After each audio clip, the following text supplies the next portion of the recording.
শুভ সকাল। নিশ্চয়ই আপনারা সবাই ভালো আছেন। স্যার নমস্কার। হ্যাঁ, নমস্কার। তো আপনারা হয়তো ক্লাস অনেকগুলোই কিন্তু আমরা পার করে ফেলেছি। যেমন নিউমারোলজির সংখ্যা 6 পর্যন্ত আমরা পার করেছি। তো আমরা একটু দ্রুত চেষ্টা করব যে 9 পর্যন্ত সংখ্যাটা শেষ করে, না করলে আপনারা এই লুসু গ্রিডটা পরিপূর্ণরূপে শিখতে পারছেন না। এটা একটু সমস্যা হচ্ছে, যার জন্য আমাদের একটু তাড়াহুড়া বেঁধে গেছে। তো গত সপ্তাহটায় আমি ছিলাম না, না থাকার কারণে একটা ক্লাস অফ হয়েছে। তো এই একটি ক্লাস আজকে সন্ধ্যায় হয়তো আমরা সংখ্যা 8 নিয়ে আলোচনা করব। তারপরে হচ্ছে আমাদের প্রিন্সিপাল স্যার ক্লাস করবেন, এই আমার আছে। যদি সে পর্যন্ত সুস্থ থাকি তাহলে সন্ধ্যা 7টায় যথারীতি ক্লাস শুরু হবে। সন্ধ্যা 7টায় সংখ্যা 8, এবং তারপরে হচ্ছে আমাদের প্রিন্সিপাল স্যার ক্লাস নেবেন। অর্থাৎ 7টা থেকে 8টা পর্যন্ত বা 8:30 পর্যন্ত আমি নিব। তারপরে হচ্ছে 10টা পর্যন্ত প্রিন্সিপাল স্যার নেবেন। তো আমাদের কথা হচ্ছে যে 1 থেকে আমরা 6 পর্যন্ত শিখেছি। আজকে সংখ্যা 7। সংখ্যা 7কে লাকি নাম্বার 7 বলা হয়। শেক্সপিয়ার বলেছেন যে লাকি নাম্বার 7। আবার আমরা কিন্তু অনেক সময় 7-এর যে চরিত্র, সে চরিত্রে কিন্তু জানি যে 7 হচ্ছে কেতু। জ্যোতিষশাস্ত্র মোতাবেক যদিও ইউরেনাস আর নেপচুনকে রাহু আর কেতু বলা হয়, কিন্তু 7কে আমরা কেতুই বলবো, আমরা নেপচুন বলবো না। কারণ নেপচুন নামে কিন্তু আবার আরেকটি গ্রহ আছে। ইউরেনাস নেপচুন নামে আরো দুটি গ্রহ আছে। তো অনেকে অনেক ক্ষেত্রেই কিন্তু বলে থাকেন যে এই রাহু আর কেতু ইউরেনাস এবং নেপচুনের প্রতীক, কিন্তু এটি কিন্তু তা নয়। অর্থাৎ রাহুর সংখ্যা 4, কেতুর সংখ্যা হচ্ছে 7। হোয়াটসঅ্যাপে নক করেছে, আমি কি ওনাকে একটু হেল্প করবো স্যার? তো এই যে 7 সংখ্যা কিভাবে হবে, যেমন যে 7 তারিখে জন্মগ্রহণ করেছে, যে 16 তারিখে জন্মগ্রহণ করেছে, আর যে 25 তারিখে জন্মগ্রহণ করেছে, সবাই 7 সংখ্যার জাতক বা জাতিকা হবেন। তো এই 7 সংখ্যার জাতক বা জাতিকা হবেন, যেমন 16 মাঝখানে যোগ দিলে 7 হবে, আর 25-এর মাঝখানে যোগ দিলে 7 হবে। তো এই তিনটি 7-এর মধ্যে চরিত্রগত বৈশিষ্ট্য আমাদের বের করতে হবে। যে একক 7 তারিখে যে জন্মগ্রহণ করেছে সে কেমন হবে, 16 তারিখে জন্মগ্রহণকারী কেতুর লোক কেমন হবে, আর 25 তারিখে জন্মগ্রহণকারী কেতুর লোকটা কেমন হবে, এই তিনটি পার্থক্য আমাদের জানতে হবে। তার আগে আমরা একটু দেখে আসি, আজকে ক্লাসটা শুরু হচ্ছে কিন্তু 13 তারিখ, অর্থাৎ রাহুর তারিখে কেতুর ক্লাস।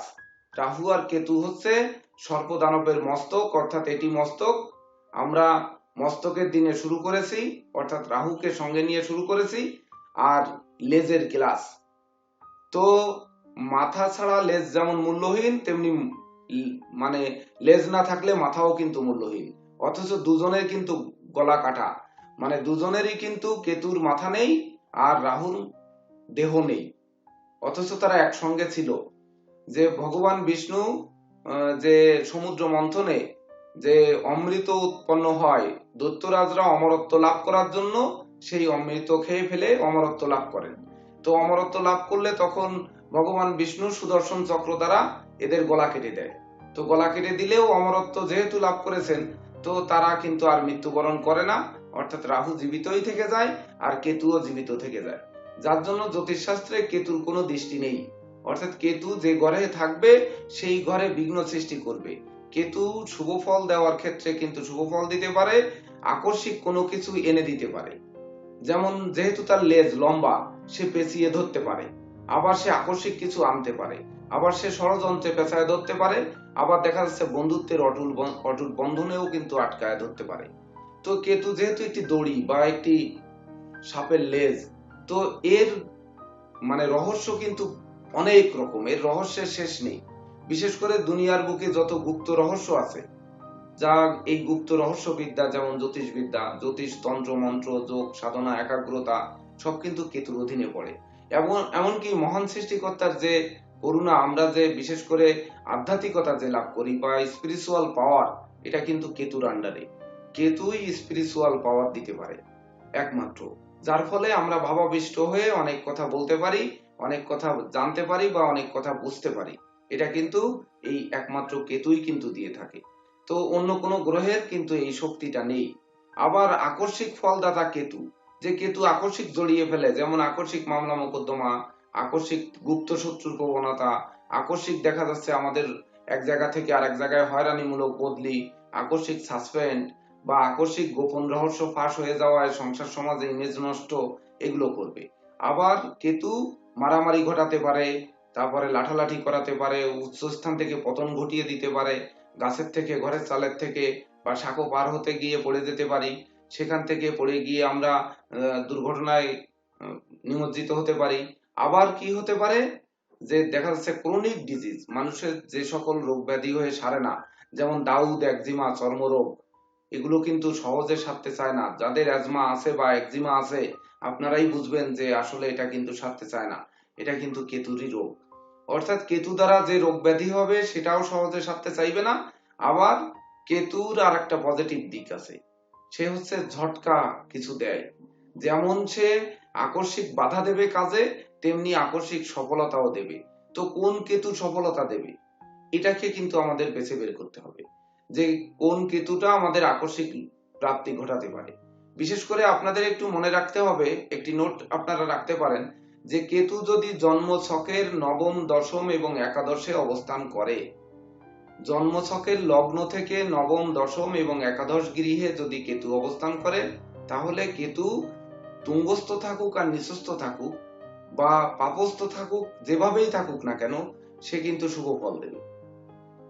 কেতু জন্ম ছকে লগ্ন থেকে 9 নাম্বার, 10 নাম্বার এবং 11 নাম্বার ঘরে থাকলে শুভ ফল দেবে। আরেকটি ঘরে কেতু শুভ ফল দেবে, সেটি হচ্ছে 2 নাম্বার ঘরে, ধনভাবস্থ কেতু শুভ ফল দেবে। এটা দ্বিতীয়। প্রথম শুভ ফল 9, 10, 11, দ্বিতীয় শুভ ফল দেবে 2 নাম্বার ঘরে, আর 3 নাম্বার শুভ ফল দেবে কিন্তু আপনার যে লগ্ন, ওই লগ্নে থাকলে। তো লগ্নে থাকলে কিন্তু দুই দিকে, একদিকে যেমন শুভ দেবে, এটা 3 নাম্বার শুভ ফল, তেমনি অশুভ ফলও কিন্তু দেবে। তো অশুভ ফল কি দিতে পারে, যদি লগ্নে কারো কেতু অবস্থান করে, তাহলে তার ছোটবেলায় স্বাস্থ্য পাতলা থাকতে পারে, ছোটবেলায় কোনো ক্রনিক ডিজিজে আক্রান্ত হতে পারেন, তারপরে দেখা যাচ্ছে ছোটবেলায় দুর্ঘটনায় হাত পা ভাঙতে পারে, এমনকি দেখা যাচ্ছে ওই যে জলে ডুবে যেতে পারি, সেখান থেকে গাছের থেকে পড়ে হাত পা ভেঙে যেতে পারে। অর্থাৎ লগ্ন ভাবস্থ কেতু কিন্তু কোনো না কোনো ভাবে ছোটবেলায় দুর্ঘটনাটা ঘটাবে। এইবার যদি তার কেতুর দশায়, কেতুর অন্তর্দশায় জন্ম হয় বা কেতুর মহাদশা নিয়ে জন্মগ্রহণ করে, আর কেতু যদি ষষ্ঠ, অষ্টম, দ্বাদশে অবস্থান করে, সেক্ষেত্রে দেখা যাচ্ছে গাছের থেকে, ঘরের চালের থেকে পড়ে তার হয়তো হাত পা ভাঙতে পারে। আরেকটি জিনিস নোট রাখবেন, যে রাহু হচ্ছে বাম অঙ্গকে দেখে। বাম সাইডকে, যত বাম সাইডে আঘাত লাগবে, বাম সাইডে কাটবে, ফাটবে, ভাঙবে, মচকাবে, এগুলো রাহুর অধীন। আর যদি ডান সাইডে কখনো কাটে, ভাঙ্গে, মচকায়, দুর্ঘটনা লাগে, তাহলে এটা কেতুর অশুভ প্রভাবে ঘটে থাকে। তো কেতু সাধারণত ডান অঙ্গকে আঘাত করে। যদি আপনি গাছের থেকে পড়ে যাই, তা ডান পাশে পড়বো, যদি আমি বাসে উঠতে গিয়ে পড়ে যাই, তো ডান পাশে পড়বো। অশুভ কেতু ডান সাইডে আঘাত দেবে, আর অশুভ রাহু বাম সাইডে আঘাত দেবে। এই কথাটা কিন্তু অবশ্যই নোট রাখতে হবে, এটা সারা জীবনের জন্য আমাদের লাগবে। তো যখন লগ্ন ভাবস্থ কেতু হবে, তখন কিন্তু সেই লোকের 3 নাম্বার শুভ বলেছি। অর্থাৎ এখানে কিন্তু লোকে ভুল বুঝবে, তাকে সন্দেহের চোখে দেখবে, সেও লোককে ভুল বুঝবে, সন্দেহের চোখে দেখবে, সে কোনো কিছু বিশ্বাস করতে চাইবে না, ঈশ্বরকে, সৃষ্টিকর্তাকে, মহান রাব্বুল আলামিনকে, কাউকে কিন্তু বিশ্বাস করতে চাইবে না। অর্থাৎ তার ভিতরে সবসময়ের জন্য, মানে নিজের মনের মধ্যে সবকিছু রেখে সে কিন্তু ওই এক ধরনের গোধরা ক্লাসের মানুষ হবে।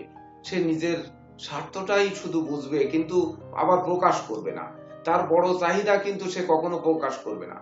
যে ধরুন আপনি হয়তো সুফল বিশ্বাস, আমি তার বাড়ির পাশের থেকে গেছি, সে সুফল বিশ্বাস কি করেছে, হয়তো গোবর মেরে দিয়েছে আমার গায়ে, আর আমি সুফল বিশ্বাসকে কি করলাম, ও গোবর মেরে দিয়েছে, ঠিক আছে, রাত্রেবেলায় ও ঘুমাইছে, উনি তো টিনের ঘরে ঘুমিয়েছে এবং বেড়াটা টিনের, পাতলা টিন।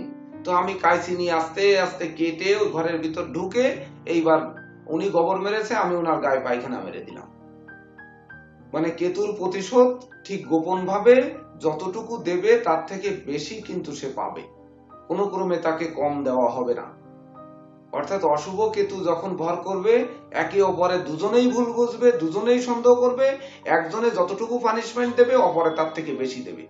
একজনে যদি মানে খুব সূক্ষ্মভাবে যায়, কেউ টের না পায়, তো অপরজন যাবে হয়তো ছাদের থেকে ছিদ্র করে, তাকে মোটেই কেউ টের পাবে না, মানে এমন অবস্থা। তো এই জিনিসগুলো মনে রাখতে হবে।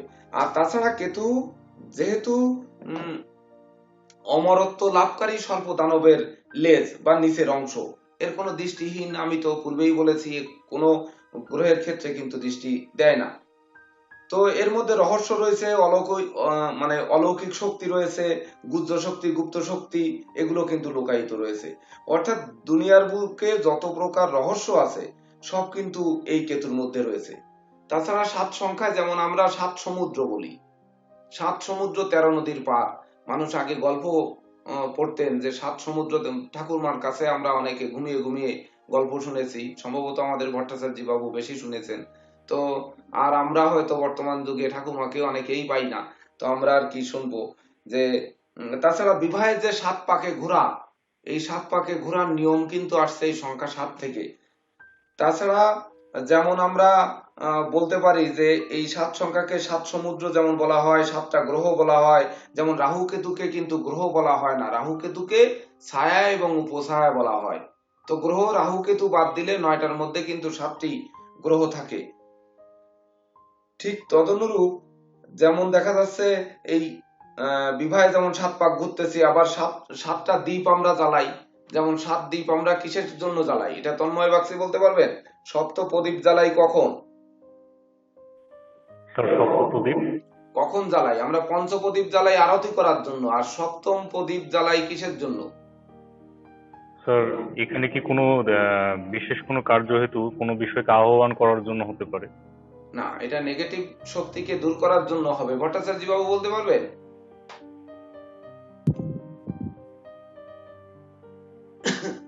যদিও কলিযুগে বলি প্রথা নেই, যদিও কলিযুগে বলি প্রথা নেই, আমরা এই দুদিন আগেও কিন্তু অনেক দেশে তোড়পাড় শুরু হয়ে গেছে, সুদূর ভারতবর্ষেও কিন্তু তোড়পাড় শুরু হয়েছে যে দশমীর দিনে বলি প্রথা নিষেধ। অথচ এবার যেহেতু আমাদের মনসা পূজা, যেটা হচ্ছে সংক্রান্তি পূজা, অর্থাৎ আষাঢ় শ্রাবণ মাস যাওয়ার দিন মনসা পূজা হবে। তো শ্রাবণ মাস যাওয়ার দিন অমাবস্যা পড়তে পারে, চতুর্দশী পড়তে পারে, প্রতিপদ পড়তে পারে, যে কোনো তিথি পড়তে পারে। মাস যাওয়ার পূজা যেহেতু, যেমন চড়ক পূজা চৈত্র মাস যাওয়ার দিন হবে, তো তিথিগত পূজা নয় এটি। তো এই পূজাটি হবে হচ্ছে মূলত মাস যাওয়ার দিন। তো মাস যাওয়ার দিন দশমীতে বলি করা যাবে না, বলি দেওয়া যাবে না, এটি এমন একটি কথা কিন্তু আছে। তো এইবার অনেকে প্রশ্ন করছেন, দশমীতে যেহেতু বলি দেওয়া যাবে না, তাহলে আমরা বলিটা একাদশীতে পরের দিন দিই, মনসা পূজার পরের দিন। তো একাদশীতে বলি, একাদশীর দিন কিন্তু সাধারণত দেখবেন কুরবানি হয়। যেহেতু আমাদের আড়াই চন্দ্র বা আড়াই মাসের পরে, রমজানের আড়াই মাস পরে কিন্তু কোরবানি পড়ে। যারা এখানে ইসলাম ধর্মাবলম্বী আছেন তারাই কিন্তু সহজে এটি বুঝবেন। তো একাদশীর দিনে বলি দিলে অনেকে আবার এই ধরনের কথা বলেন যে এটা বলি না হয়ে হয়তো কোরবানি হতে পারে, আবার একাদশীতে উপবাস থাকা হয়, সেদিন আমরা কেন বলি দিব, এমন একটি কথা কিন্তু থাকে। তো অশুভ শক্তি নাশকারী প্রদীপ যখন জ্বালানো হয় সেটা হচ্ছে সপ্ত প্রদীপ। যেমন সপ্ত প্রদীপ হতে পারে যে আমরা বাৎসরিক কোনো ক্রিয়াকর্ম করব, অশুভ শক্তি বা আমার বাড়িতে ভূত পিশাচ জিনের আশ্রয় পড়েছে সেক্ষেত্রে দূর করব। আবার পূজায় দেখা যাচ্ছে আমরা কোনো কিছু ভুল করে ফেলেছি, সেই ভুলের শান্তি প্রদীপ জ্বালাবো শান্তির জন্য, তখন আমরা এই সপ্তম প্রদীপ জ্বালাই। অর্থাৎ সপ্তম প্রদীপ হচ্ছে অশুভ প্রভাব দূর করার জন্য আমাদের যে প্রচেষ্টা, সেই প্রচেষ্টায় সফলতা আনবে, এটি আমাদের বিশ্বাস বা পৌরাণিক কথা। বুঝতে পারছি যে পূজার ক্ষেত্রে যে প্রায়শ্চিত্ত প্রদীপ যেটাকে বলে। হ্যাঁ হ্যাঁ হ্যাঁ হ্যাঁ, প্রায়শ্চিত্ত মানে আমরা কোথাও ভুল করে ফেলেছি, তার প্রায়শ্চিত্ত করতে হবে, সেক্ষেত্রে এই সপ্তম প্রদীপ জ্বালানো হয়। তাছাড়া দেখেন গন্ধ কিন্তু 7টি, যেমন 7-এর মাহাত্ম্য, যেমন গন্ধ চির অক্ষয় অব্যয় হয়ে মহাকালের বুকে অধিষ্ঠাত্রী, এই ঐশ্বর্যগুলো কিন্তু লুকায় থাকে। তারপরে সপ্তর্ষি বলা হয়, যেমন মরিচি, অত্রি, অঙ্গিরস, পৌলস্ত্র, পুলত্র, কুরুতু এবং বশিষ্ঠ। তাছাড়া যেমন ধরেন সপ্ত পাতাল আমরা জানি, অতল, বিতল, নিতল, তলাতল, মহাতল, সুতল, রসাতল, এগুলোকে কিন্তু আমরা জানি। আবার 7টা ধাতু, ধাতু আমরা অষ্টধাতু বলি, অষ্টধাতু বলে কিন্তু দুনিয়ার বুকে কিছু নেই।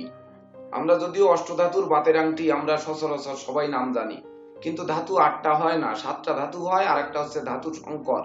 আমরা যারা আমার জ্যোতিষে অজানা রহস্য বইটি পেয়েছেন, ওখানে দেখবেন যে অষ্টধাতু সম্পর্কে কিছু কথা লেখা আছে।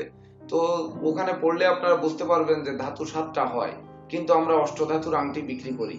এই অষ্টধাতু কিন্তু আসলে 8টা ধাতু হয় না। তা 7টা ধাতু হচ্ছে রস, রক্ত, মাংস, মেদ, মজ্জা, লালা এবং শুক্র। আবার রংধনুর 7টা রং আমরা তো জানি, যে বে, নি, আ, স, হ, ক, লা। যেমন বেগুনি, নীল, আকাশী, সবুজ, হলুদ, কমলা আর লাল। আবার 7টা পবিত্র নদী কিন্তু আছে, যেমন আমরা জানি গঙ্গা, যমুনা, গোদাবরী, সরস্বতী, নর্মদা, কাবেরী এবং সিন্ধু।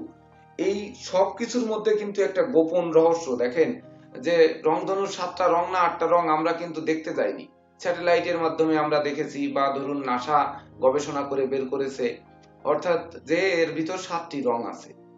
7টি আছে না 8টি আছে আমরা জানি না। যেমন অষ্টধাতুর বাতের আংটি আমরা সারা জীবন শুনে আসতেছি, আরো 500 বছর আগের থেকে শুনে আসছি, কিন্তু ধাতু 8টি পাওয়া যায় না। তার মধ্যে এর মধ্যেও রহস্য কিন্তু লুকিয়ে রয়েছে। যেমন এই যে সপ্ত পাতাল, যে অতল, বিতল, নিতল, তলাতল, মহাতল, সুতল এবং রসাতল, এই যে 7টা পাতাল বলা হয়, এখানে 8টা পাতালও তো থাকতে পারে, অর্থাৎ এখানেও কিন্তু রহস্য রয়ে গেছে। অর্থাৎ 7 হচ্ছে রহস্যময়ী এক বিশেষ সংখ্যা, এর রহস্য যেন শেষ নেই। অর্থাৎ জ্যোতিষশাস্ত্রে আমরা যে 9টি সংখ্যাকে পাবো, তার মধ্যে রহস্যময়ী সংখ্যা হচ্ছে 7। আর সেই 7-এর ক্লাস পড়েছে কিন্তু রাহুর তারিখে, অর্থাৎ কেতুর ক্লাস রাহুর তারিখে। তো আজকে রহস্য বের হবে কিনা জানি না, রাহু কিন্তু এখানে ব্যাঘাত সৃষ্টি করবেই। আজকের তারিখটা সবাই খাতার উপরে লিখে নিন, 13/8/2021। যোগ করলে দেখেন রাহু, তারপর শনি, তারপর বুধ, সব মিলে হবে শনি। আবার বারটি হচ্ছে শুক্রবার, শুক্রবারকে যোগ করলে হবে 8 + 14 = 5। তো এই সর্বশেষ রাহু, কেতু, শনি ডিস্টার্ব করতে করতে এসে বুদ্ধিমত্তা, বিচক্ষণতা বা শ্রম, আমরা যে শ্রম দিচ্ছি ক্লাসে, এর মেধা, প্রযুক্তি, কৌশলের বলে হয়তো সেই বুদ্ধির দেবতা বুধ আমাদের শান্তির প্রদীপ জ্বালিয়ে দিবে, বা হয়তো আমরা কিছু শিখবো, এটা আমাদের বিশ্বাস। তো তাছাড়া আমরা কিন্তু ছোটবেলায় অনেক গল্প শুনেছি, যে 7 ভাই চম্পা, বা আমরা গান শুনেছি 7 ভাই চম্পার যে গান। আবার 7 ভাই কি যেন, 7 ভাই যারা যুদ্ধে যায় তারা, বা যুদ্ধে যেতে তারা, এমনকি এসবও কিন্তু আমরা শুনেছি।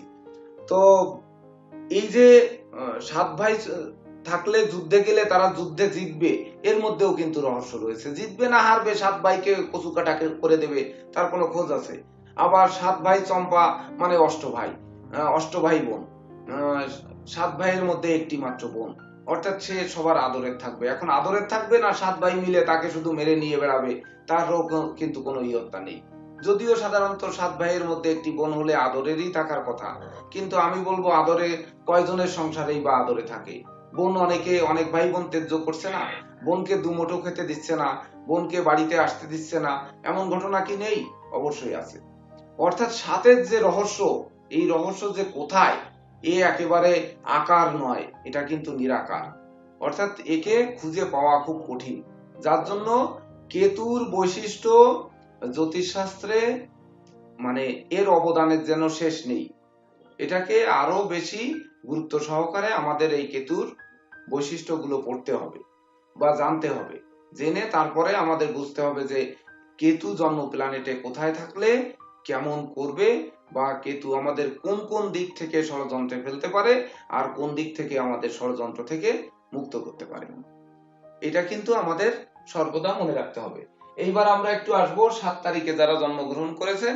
এটা তো আমরা জানি যে 7 মানে একক 7, অর্থাৎ কেতুর তারিখে জন্মগ্রহণ করেছেন। এনার ভিতর নেগেটিভ পজিটিভ দুটো শক্তি কিন্তু তার মধ্যে থাকবে। তো নেগেটিভের অংশ বেশি থাকবে না পজিটিভ অংশ বেশি থাকবে, সেটা নির্ণয় করতে হবে এই 7 তারিখে জন্মগ্রহণকারী জাতক জাতিকা এর কত মাসে জন্মেছে, কোন সালে জন্মেছে, তার উপর নির্ভর করবে। এবং কি বা সম্মিলিত ফলটা যদি 7-এর সঙ্গে বিরোধী ফল হয়, তো বিরোধী সংখ্যা হয়, যেমন বিরোধী সংখ্যা 4 হতে পারে, 4-এর সঙ্গে কেতুর কিন্তু ঘোর শত্রুতা, অর্থাৎ রাহু কেতু একে অপরের, যেহেতু পূর্বেই বলেছি সর্পদানবের মস্ত, তো এটি যদি হয় তাহলে কিন্তু ক্ষতি করবে।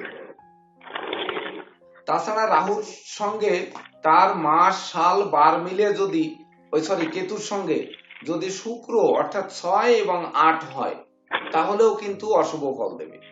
তো আমরা জ্যোতিষশাস্ত্রে কিন্তু জানি যে কেতুর শত্রু হচ্ছে একমাত্র শুক্র আর শনি। এটা তো আমরা জানি, নাকি? না জানলে লিখে নেন। শুক্র আর শনি এই দুটি গ্রহ হচ্ছে কেতুর শত্রু। তার সঙ্গে রাহুও কিন্তু শত্রু, অর্থাৎ রাহু যদিও জ্যোতিষশাস্ত্রে কেতুর সঙ্গে শত্রুতা নেই, কিন্তু নিউমারোলজিতে কিন্তু ঘোর শত্রু। দুজন দাড়িপাল্লার এপাশ আর ওপাশ, বা প্রথম তো বললামই সর্বদানবের মস্তক আর লেজ। তো আজকের ক্লাসটা কিন্তু রাহুর তারিখে শুরু হয়েছে, তারিখটাকে যোগ করলে কিন্তু শনি, অর্থাৎ কেতুর সঙ্গে শনির শত্রুতা, আর বারটা শুক্র, এটাও কিন্তু ঘোর শত্রুতা। অর্থাৎ আজকে কেতু কিন্তু আমাদের কোনো না কোনো ভাবে ষড়যন্ত্র বাঁধানোর কথা। এমন হয়ে যেতে পারে যে কারেন্ট থাকলো না, জুমটার আজকে হয়তো বন্ধ হয়ে গেল, আমাদের ক্লাসের মধ্যে হয়তো মারামারি হলো, বা কোনো না কোনো ভাবে মতানৈক্য হলো, এগুলো কিন্তু তৈরি করতে পারে। যেহেতু 13 তারিখ আর ওদিকে সালে মাসে মিলে 8 হয়েছে, অর্থাৎ রাহু এবং শনি কিন্তু মিশ্রিত আছে, আর বারটিও শুক্র আছে, তার মানে অশুভ, পুরা অশুভ দিন কিন্তু আজকে রয়েছে। তো এইবার বুঝতে হবে আমাদের সকলের ভিতরে যদি কেতু শুভ থাকে তাহলে আমরা অশুভত্বকে দূরীভূত করে আমরা শুভত্বের দিকে এগিয়ে যাব। আর যদি আমাদের কেতু অশুভ থাকে তাহলে কিন্তু আমাদের আর আজকের দিনে নিস্তার নেই। এটাই আমরা আপাতত ধরে নিলাম। তো ধরে নেওয়ার পরে আসবো আমরা 16 তারিখ। দেখুন 16 তারিখের যে 7, এই 7 জন্মগ্রহণ করলো কিন্তু রবি আর শুক্র দিয়ে। তো রবি আর শুক্র, রবির সঙ্গে কি শুক্রের শত্রুতা আছে? আছে কিন্তু জ্যোতিষ শাস্ত্রে। তো দুটি শত্রু গ্রহ মিলে আরেকটি গুপ্ত শত্রুর জন্ম হয়েছে, অর্থাৎ গোপন জন্ম। এখানে যদি 3 মিনিটের একটি গল্প বলি, যদিও গল্প বলার সময় আমাদের নেই। তো দেখুন, দেবতাদের মধ্যে এক ধরনের লড়াই হয় কার্তিকের জন্ম নিয়ে। যেমন ধরুন আমার নাম কার্তিক, তো আমি কার্তিক কিন্তু নয়। দুর্গার দুটি ছেলে আর দুটি মেয়ে, দেবী দুর্গার, তার মধ্যে কার্তিক আর গণেশ, গণেশ হচ্ছে বড় আর কার্তিক হচ্ছে ছোট। তো গণেশের যখন জন্ম হয় তখন কিন্তু গণেশকে তার মানে দুর্গা দেবীর ভাই হচ্ছে, আপনারা অনেকেই জানেন যে শনি মহারাজ। শনি মহারাজকে বলে যে ভাই তুই আমার ছেলে হয়েছে, দেখতে আসবি না? তা শনি বলে যে আমি দেখতে গেলে তো ভাগ্নের খুব ক্ষতি হয়ে যাবে। তুই কি বলিস, তুই তোর ভাগ্নিকে দেখতে আসবি তাও ক্ষতি হয়ে যাবে? তো হ্যাঁ, ক্ষতি হয়ে যাবে। তা তারপরেও তুই আয়, আমার যতই ক্ষতি হোক তো তুই চলে আয়। তো যখন শনি কিন্তু দেখতে গেছে সেই গণেশকে, দেখতে গেলে মাথাটি কেটে পড়ে গেছে। এখন কি করা যাবে? শনি তো মারে না, শনি মরার মতো ফেলে রাখে, তো মেরে তো ফেলেছে, যেহেতু গলা কেটে গেছে, মারা গেছে। তো তখন এর একটা উপায় আছে। উপায় আছে কি? যদি উত্তর শিয়রে কোনো প্রাণী শায়িত থাকে তাহলে তার মাথায় কেটে এনে লাগিয়ে দিলে গণেশ জীবিত হবে। এবং গণেশের ওই দিন শনি কিন্তু বর প্রদান করেন যে গণেশের পূজা সবার আগে হবে। তো জঙ্গলে ঘুরতে ঘুরতে, আমি যদিও সংক্ষেপে বলছি, সময় কম তাই, জঙ্গলে ঘুরতে ঘুরতে শ্বেত হস্তিকে পাওয়া যায় উত্তর শিয়রে শয়নে। তো সাদা হস্তিকে কেটে এনে, মাথা কেটে এনে লাগিয়ে দিলে গণেশ জীবিত হয়। যার জন্য কিন্তু গণেশের মাথা সাদা আর দেহটি লাল। দেহে গলা কেটে ফেলানোর পরে রক্ত লেগে লাল হয়, সেই লাল থেকে যায়। গণেশের মূর্তি যদি কেউ গণেশ পূজা করেন তাহলে দেহ লাল হতে হবে, মস্তকটা সাদা হতে হবে। আমরা কিন্তু দুর্গা পূজায় তা না করে, নিয়ম না মেনে আমরা রং বেরঙের ছাপ্পর মেরে এত সুন্দরভাবে দর্শনকারীতে বানাই, কিন্তু এতে কিন্তু অমঙ্গল ছাড়া মঙ্গল আমাদের হয় না। এই দুর্গা পূজায় বিশেষ করে অমঙ্গল হওয়ার একটি কারণ কিন্তু যে এই গণেশের গায়ের রং ঠিক না রাখা। এমনকি গণেশের ভিতর আরেকটি রহস্য লুকিয়ে আছে, সে রহস্যটি এখন হয়তো বলবো না। আমাদের ক্লাস যখন শেষ হয়ে যাবে, টোটাল এই ব্যাচ যখন শেষ হয়ে যাবে, আমরা তখন 3 থেকে 5 ঘন্টার সরাসরি একটি ক্লাস নিব। সেই ক্লাসে আমরা এই গণেশের রহস্য মানে উল্লেখ করব, এটা সরাসরি, এটা ভিডিওতে নয়। তো আপনারা হ্যাঁ, এই নোটটি আপনারা রাখতে পারেন। রেকর্ডিংটা হচ্ছে কিনা দেখে দেখুন। তো আপনারা এই নোটটা কিন্তু রাখবেন যে গণেশ মূর্তির একটি রহস্য নিয়ে আমি সরাসরি ক্লাসে আলোচনা করতে চেয়েছি। সাউন্ড আসছে কোথা থেকে? একটু মিউট করুন। হ্যাঁ বলেন। স্যার আমি তো ধরেন করি, ঠিক আছে। তা এই রং করার বিষয়টা মানে কমিটির থেকে যেটা বলে সেইটাই আমাদের করা লাগে। তা এতে তো আমাদের কোনো সমস্যা হবে কিনা এটা আর কি একটু জানতে। অবশ্যই সমস্যা হবে, অবশ্যই সমস্যা হবে। আমিও এক সময় প্রতিমা করতাম, এটা নিয়মের বাইরে গেলে অবশ্যই সমস্যা হবে। হ্যাঁ, উনি প্রশ্ন করছেন। তো স্যার আপনাদের আমি সমস্যা হবে। ইভেন কি আমি আমার জীবনে, বাস্তব জীবনে দেখেছি, আমি নিজে 6টা, আমার কাছে মেমো আছে, আমি 6টা গণেশ প্রতিমা করার জন্য ভারতে টাকা দিয়ে আসছিলাম। আজ 3 বছর ধরেও আমি সেই প্রতিমা পাইনি, অর্থাৎ তারা করে দেয়নি। অর্থাৎ এই প্রতিমার মধ্যে যে রহস্য লুকিয়ে আছে, এই রহস্য না জানলে কিন্তু গণেশ পূজা, দুর্গা পূজা দিয়ে কেউ মানে শুভ ফল পাবেন না। তো এটা অফলাইনে সরাসরি ক্লাসে জানানো হবে। তো আপনারা প্রতিমা করতে গিয়ে অবশ্যই প্রতিমার গায়ে, সুকল বিশ্বাস যেহেতু প্রতিমা করেন, প্রতিমা শিল্পী, মৃৎশিল্পী, তো আমি বলবো যে গণেশের গায়ের রং লাল এবং মস্তক সাদা হতে হবে। তো এবার মিউট করুন আপনারা, সাউন্ড আসছে। তো আমরা বলতে যাচ্ছিলাম যে কার্তিকের জন্ম, দেবতাদের মধ্যে যে লড়াই হয়েছিল। সাউন্ড আসে কোথা থেকে? এক স্যার বলতেছে যে এক কালার করতে বলে, এটা করাটা কি ঠিক? মানে মোটেই ঠিক নয়, মোটেই ঠিক নয়। প্রশ্ন লিখে রাখুন, পরে আমি সুযোগ দিব। লিখে রাখুন, প্রশ্নটা লিখে রাখুন যে হ্যাঁ এক কালার করা ঠিক কিনা। এটা ঠিক না। আর কোনো প্রশ্ন থাকলে লিখে রাখুন, পরে উত্তর দিব। তো এইবার আমরা বলতে চাচ্ছিলাম যে কার্তিকের জন্ম, যেমন তার ছোট ছেলে দুর্গা দেবীর ছোট ছেলে কার্তিকের জন্ম হয়, তখন কিন্তু যে কার্তিক ধরাধামে আসবে এটা কেউই জানতো না। এমনকি শিবের ছিল কুটনিপাড়ায় যাওয়া। কুটনিপাড়া আমরা মনে হয় বুঝি অনেকেই, যা হোক এটার ব্যাখ্যা নাই করি। তো সমুদ্র পার হয়ে বা বড় নদী পার হয়ে উনি কুটনিপাড়ায় যেতেন প্রতি রাত্রে, এবং সেখানে নেশা করতেন, নেশা করে ফুর্তি করে আসতেন। তো দেবী দুর্গা অন্তর্যামী, উনি সবসময় বুঝতে পারতেন যে আমার স্বামী কোথায় যাচ্ছে। তো বুঝতে পেরে উনি ওই কুটনিপাড়ার সেই নারী সেজে বা বান্ধবী সেজে যে নৌকায় উনি পার হন, সেই নৌকায় গিয়ে আগেই বসে আছেন। তো শিব কিন্তু রাত্রে খেয়ে দেয়ে বেশ গাঁজা টেনে, ওনার যে লোভ, যে নেশা, যে গাঁজা না টানলে ওনার পরিপূর্ণ শক্তি আসে না, তো সেটা টেনে উনি যথারীতি কিন্তু যাত্রা করেছেন। যাত্রা করে নদী পার হবেন, নদী পার হয়ে কুটনিপাড়ায় যাবেন। এর ভিতর দেখেন কুটনিপাড়ার সেই ওনার প্রিয় বান্ধবী, সে কিন্তু ওই নৌকায় বসে আছে। তো যখন নৌকায় বসে আছে তখন তো শিবের আনন্দ আর দেখে কে, বাহ আজকে আমি যাওয়ার আগেই পেয়ে গেলাম। তো একই সঙ্গে পার হবে। তো পার হওয়ার সঙ্গে দেবী দুর্গার মানে ইয়েতে কি বলবো, দেবী দুর্গার সেই মানে শক্তিতে প্রচন্ড ঝড় বৃষ্টি হলো। যে উনি চিন্তা করতে চাইলো যে কুটনিপাড়ার এই মেয়েটিকে আমার স্বামী কতটা ভালোবাসে, কতটা আমি বিপদে পড়লে আমাকে রক্ষা করে কিনা। তার জন্য উনি ঝড় বৃষ্টির আগমন ঘটালেন। তো দুর্গা দেবী ঝড় বৃষ্টির আগমন ঘটিয়ে একেবারে নৌকা তলিয়ে দিলেন।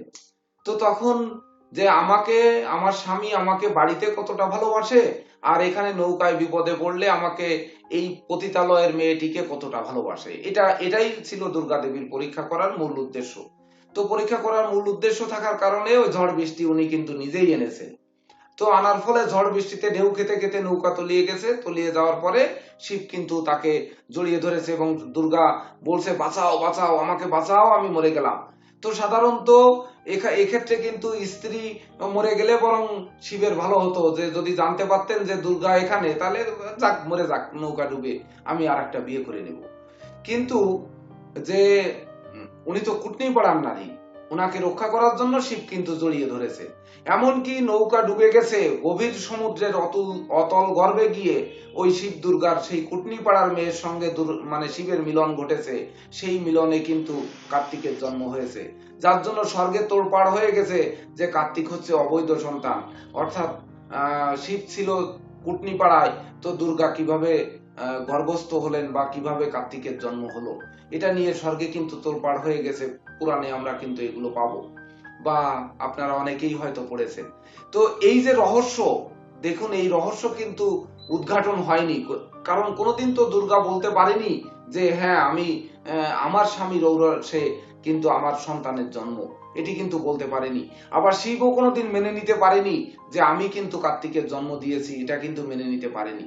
কারণ ওখানে তো তাহলে তো ফাঁস হয়ে যাবে যে দুর্গা কুটনিপাড়ায় সেই মেয়ে এসে যে, অর্থাৎ অন্তর্যামী আমার বউ এগুলো করতে পারে। এগুলো ফাঁস হয়ে যাবে। অর্থাৎ এই গোপন রহস্য গোপন রাখে কিন্তু এই কেতু। যাই হোক, আমরা একটু কথার ভিতর চলে গেলাম, ডুবে গেলাম। এগুলো যদিও আরো একটু বিশদভাবে বললে ভালো লাগতো আমাদের বেশি, তো আমরা শর্টকাট পথে বেরিয়ে গেলাম। তো এই যে 16 তারিখে যে ব্যক্তি জন্মগ্রহণ করেছে, এ কিন্তু দুটি শত্রু নিয়ে জন্মগ্রহণ করেছে, রবি আর শুক্র। রবির সঙ্গে শুক্রেরও শত্রুতা, আবার শুক্রের সঙ্গে রবির কি শত্রুতা? উভয়ের শত্রুতা। তো উভয়ের যেহেতু শত্রুতা রয়েছে, সেখান থেকে দুই শত্রু মিলে জন্মগ্রহণ করেছে। কিন্তু কেতু, দুই মিত্র নয়, কিন্তু দুই শত্রু জন্মগ্রহণ করিয়েছে কেতু। এটা কিন্তু এটি অশুভ দেবে না শুভ দেবে, এটি আমাদের একটু বলতে হবে। দুটি শত্রু গ্রহ যে সন্তানের জন্ম দিয়েছে, সেই সন্তান শুভ সন্তান হবে না অশুভ সন্তান হবে, এটি একটু সূর্য অর্থাৎ তেজ, শুক্র অর্থাৎ দাম্পত্য জীবন, অর্থনৈতিক, দুইটাতেই বাধা হবে স্যার। সুনাম যশ খ্যাতিতেও বাধা হবে, আবার অর্থনীতিতেও বাধা আসবে। সুখ শান্তি সমৃদ্ধিতেও বাধা সৃষ্টি করবে এই কেতুর লোকের। আবার অন্ধকার জগৎকে সে খুবই ভালোবাসবে, অন্ধকার জগৎকে নিয়ে সে চলতে পছন্দ করবে, ভূত পিশাচ জিন এইগুলো সাধন ভজন করতে বেশি পছন্দ করবে, এইরকম হবে সামষ্টিক কর্ম করবে স্যার। হ্যাঁ, 16 তারিখে জন্মগ্রহণকারী। ধন্যবাদ জাতক।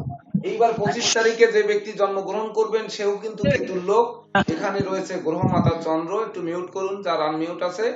তো এখানে আছে গ্রহ মাতা চন্দ্র এবং বুদ্ধির দেবতা বুধ। তো চন্দ্র আর বুধের সঙ্গে দুজনেরই কারোর সঙ্গে কোনো শত্রুতা নেই। তো এই যে চন্দ্রের সঙ্গে বুধের যেমন শত্রুতা নেই, তেমনি বুধের সঙ্গেও কিন্তু চন্দ্রের শত্রুতা আছে। জ্যোতিষশাস্ত্রে বুধের সঙ্গে চন্দ্রের শত্রুতা আছে, কিন্তু চন্দ্রের সঙ্গে বুধের শত্রুতা নেই, উল্টা শত্রুতা আছে। তথাপিও বুধ হচ্ছে বুদ্ধির দেবতা, চন্দ্র গ্রহ মাতা, মাতৃময়ী মা, সে কেতুর জন্ম দিয়েছে। এখানে বুধ চন্দ্রকে শত্রু মনে করে, কিন্তু সে তো মা, মাকে যতই শত্রু মনে করা হোক না কেন, তাকে তো আর ফেলে দেওয়া যাবে না, তাকে তো আর ধরেন খেতে না দেওয়া যাবে না, তাকে কোলে রাখা ছাড়া তাকে তো মানে বাড়ির থেকে বের করে দেওয়া যাবে না। যদিও বর্তমান যুগে আমরা বৃদ্ধাশ্রমে মাকে পাঠিয়ে দিয়ে বরং তৃপ্তি পাই, তো এই তৃপ্তিটা কিন্তু গ্রহ নক্ষত্রের ক্ষেত্রে সেটি কিন্তু খাটবে না।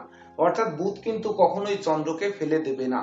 আর চন্দ্র তো আগুনের গোলা নয় যে সে বুদ্ধিকে ধ্বংস করবে, বরং কি করতে পারে, এই বুধের যে দৃঢ় সংকল্প, যে কৌশল, যে অধ্যাবসায়, যে মিতব্যয়িতা, যে সঞ্চয় মনোভাবাপন্নতা, এগুলোকে একটু বদলে দিতে পারে, রদবদল করতে পারে। যে আমি আজকে মনে করলাম যে আজকে ক্লাস নিব, আমি 9:30টায় যোগদান করব, আমি 9:30টায় যোগদান না করে আমি 10:30টায় যোগদান করলাম, এই পরিবর্তনটা করিয়ে দিতে পারে। অর্থাৎ 25 তারিখে জন্মগ্রহণকারী কেতুর জাতকের জীবনে পরিবর্তন এনে দিতে পারে, যে দৃঢ় সংকল্প যেটিতে নিয়েছে, সেই দৃঢ় সংকল্পের পথ কিন্তু বদল করে দিতে পারে। বা কেউ ইঞ্জিনিয়ারিং পড়বেন বলে ভাবছেন, তাকে ইঞ্জিনিয়ারিং পড়া হলো না, দেখা যাচ্ছে সায়েন্সে পড়ে এতদিন ইঞ্জিনিয়ারিং পড়ার স্বপ্ন নিয়ে পড়েছেন, এবার আপনারা কমার্সে গিয়ে দেখা যাচ্ছে অ্যাকাউন্টস পড়তে হয়েছে, এমন কিছু হতে পারে। বা এমনও হতে পারে যে আপনি ডাক্তারি পড়ে অ্যাকাউন্টসের চাকরি করছেন, এমনটি কিন্তু হতে পারে। অর্থাৎ জীবনকে বদল ঘটিয়ে দিতে পারে এই 25 তারিখে জন্মগ্রহণকারী জাতক বা জাতিকার। এছাড়া কিন্তু এখানে নেগেটিভ দিক খুব একটা ঘটাবে না। তবে আমরা 7 তারিখের দিকে যদি আসি, তাহলে কিন্তু নেগেটিভ ঘটাবে না পজিটিভ ঘটাবে, এখনো জানতে পারিনি, কিন্তু 16 আর 25 কিন্তু পেরেছি না। 16 ডাইরেক্ট নেগেটিভ ঘটাবে, 25টা পজিটিভ ঘটাবে। কিন্তু 7 যে নেগেটিভ ঘটাবে না পজিটিভ ঘটাবে, এটা নির্দেশ করবে তার মাস সাল বারের উপর। তো আজকে যদি ধরি যে আজকে 7 তারিখ জন্ম, আজকে 8 মাস 2021, তাহলে 5 8 5 13 4 27 4 11 2 2 এর সাথে আবার 6 দিলে কিন্তু সেই শুক্র মানে 8 হয়। কিভাবে হয় আপনাদের মনে হয় একটু বুঝতে অসুবিধা হচ্ছে। এই 7 মাস, ওই 7 তারিখ, এখানে 8 মাস দেন, এবার 2021 মানে 5 আর শুক্রের 6 যোগ করুন তো কত হয়, 7 8 7 15 5 20 20 আর 6 26 মানে 8। দেখেছেন? অর্থাৎ আজকের 7টি কিন্তু অশুভ। এইবার যদি 7 এর সঙ্গে শুধু মাসটাকে বদলে আমরা 8 এর জায়গায় 7 দিই, তাহলে কি হবে? যদি জুলাই মাসে ক্লাসটি হতো জুলাই মাসের 7 তারিখে, তাহলে কিন্তু এখানে গিয়ে বার তো শুক্রবারেই ক্লাস হবে, আমাদের ক্লাস তো শুক্রবার ছাড়া শনিবার হবে না, তাহলে আর সবগুলো কিন্তু ঠিক হবে। যদি জুলাই মাসের 7 তারিখে ক্লাসটি হতো তাহলে কিন্তু এখানে 7 হতো। এইবার এই 7 কিন্তু পরিপূর্ণ শুভ হতো। দেখেন এখানে একটা মাত্র শুক্র অশুভ, বুধ শুভ, আর কেতুর সঙ্গে তো সব কেতুগুলোই শুভ। তো একটি মাস আগে যদি গত মাসে আমাদের এই 7 সংখ্যার ক্লাস হতো তাহলে কিন্তু এই 7 তারিখটা ধরে নেওয়া যেত শুভ, কিন্তু আজকে হওয়ার কারণে কিন্তু এটা অশুভ ফল দেবে। এভাবেই কিন্তু আমাদের বুঝতে হবে যে 7 সংখ্যাটা শুভ ফল দেবে না অশুভ ফল দেবে। 1 মিনিট একটু কথা বলি। দীনেশ চন্দ্র ঘোষ, ভিডিও অন করতে হবে। নিরাপদ রায়, আপনি ভিডিও অফ করে এমনি কিন্তু কম বোঝেন, তারপরে আপনার বিপদ আপদ ছাড়ে না। কেতু হচ্ছে আপনার ঘাড়ের ভিতর, চুলের ভিতর, আপনার মস্তিষ্কের ভিতর, পেটের ভিতরও কেতু ঢুকানো, আমি যতটুকু জানি। কিন্তু আপনার ভিডিও অফ করা মানে তো কেতু আরো আপনার ক্লাসের মধ্যে, মানে আপনার বাড়ির মধ্যেও ঢুকে যাচ্ছে। তো বাড়ির ভিতর ঢুকে গেলে তো আপনাকে ওই বাড়ি আর থাকতে দেবে না, তখন আমাদের খুলনায় চলে আসতে হবে। আর খুলনায় আসলে কিন্তু সুন্দরবনে পাঠিয়ে দেবো, বাঘের কাছে। অর্থাৎ ভিডিও অন করেন। এইবার অ্যান্ড্রয়েড ব্লুরয়েড না ব্লুড্রয়েড, এটি কে? স্যার কিশোর কুমার এটা। কিশোর কুমার, ও উনি কি ভিডিও অন করেন? কিশোর কুমার। তো দেখুন স্যার হ্যাঁ বলুন। স্যার একটা কথা বলছিলাম, এইখানে যে 7 তারিখ, 16 তারিখ আর 25 তারিখের কথা বলা হয়েছে, এটা কি যে কোনো মাসের বা যে কোনো বছরের তারিখ হতে পারে? যে কোনো বছরের, যে কোনো বছরের, যে কোনো, মানে 500 বছর আগেরও হতে পারে, 500 বছর পরেরও হতে পারে। এই একই ফলাফল দেবে? হ্যাঁ, একই ফলাফল দেবে। এইবার ফলাফলের তারতম্যগুলো কিভাবে হবে? এর সঙ্গে যদি মাস সংখ্যা, বার সংখ্যা, সাল সংখ্যা মিলে যদি শত্রু সংখ্যা হয় অশুভ হবে, মিত্র সংখ্যা হলে শুভ হবে। বুঝতে পেরেছেন? এবার কেউ একটু এখনকার সময়ের গোচর প্ল্যানেট বের করুন। গোচর প্ল্যানেট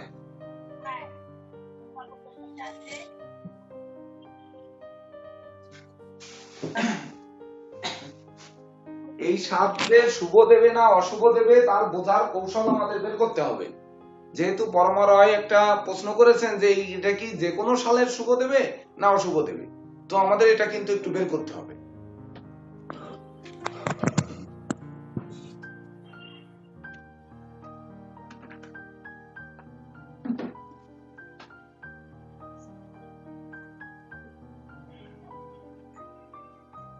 স্যার স্যার শুনতে পাচ্ছেন? হ্যাঁ হ্যাঁ বলুন। স্যার লগ্ন কন্যা, লগ্ন এবং রাশিও কন্যা। কন্যা লগ্নে চন্দ্র, হ্যাঁ হ্যাঁ, এবং শুক্র লগ্নে বসে আছে। এখানে শুক্র বসে আছে। স্যার তৃতীয় বৃশ্চিকে কেতু। বৃশ্চিকে কেতু। আপনার প্ল্যানেটটা বসিয়ে নেবেন, এটা কিন্তু গবেষণা করার ক্ষেত্রে লাগবে যে এই ক্লাসের ছকটা কেন প্রয়োজন। এটা আপনারা পরবর্তীতে যখন ভিডিও দেখবেন তখন কিন্তু এটা দরকার হবে। স্যার পঞ্চমে অর্থাৎ মকরে শনি। কুম্ভে বৃহস্পতি। হ্যাঁ স্যার। হ্যাঁ। আর স্যার কর্কটে সূর্য। রবি। হ্যাঁ স্যার আপনার বৃশ্চিক অর্থাৎ সিংহ রাশিতে হচ্ছে মঙ্গল এবং বুধ। মঙ্গল বুধ। হ্যাঁ স্যার। এই দিনে আমাদের ক্লাসটা হচ্ছে 7 সংখ্যার ক্লাসটি হচ্ছে, অর্থাৎ কেতুর ক্লাসটি এই দিনে হচ্ছে। তাহলে এইবার আমরা যে 7 সংখ্যার ক্লাসটি হচ্ছে কিন্তু অশুভ দিনে, এটা কিন্তু আমরা প্রথমেই বুঝেছি অশুভ দিনে হচ্ছে। তো দেখুন তো গোচর প্ল্যানেটে কেতুটা কি অশুভ জায়গায় আছে না শুভ জায়গায় আছে? এবার কিন্তু ভেদিক অ্যাস্ট্রোলজিতে চলে যাচ্ছি আমরা, যেটা যাকে বলা হয় হোরারি অ্যাস্ট্রোলজি।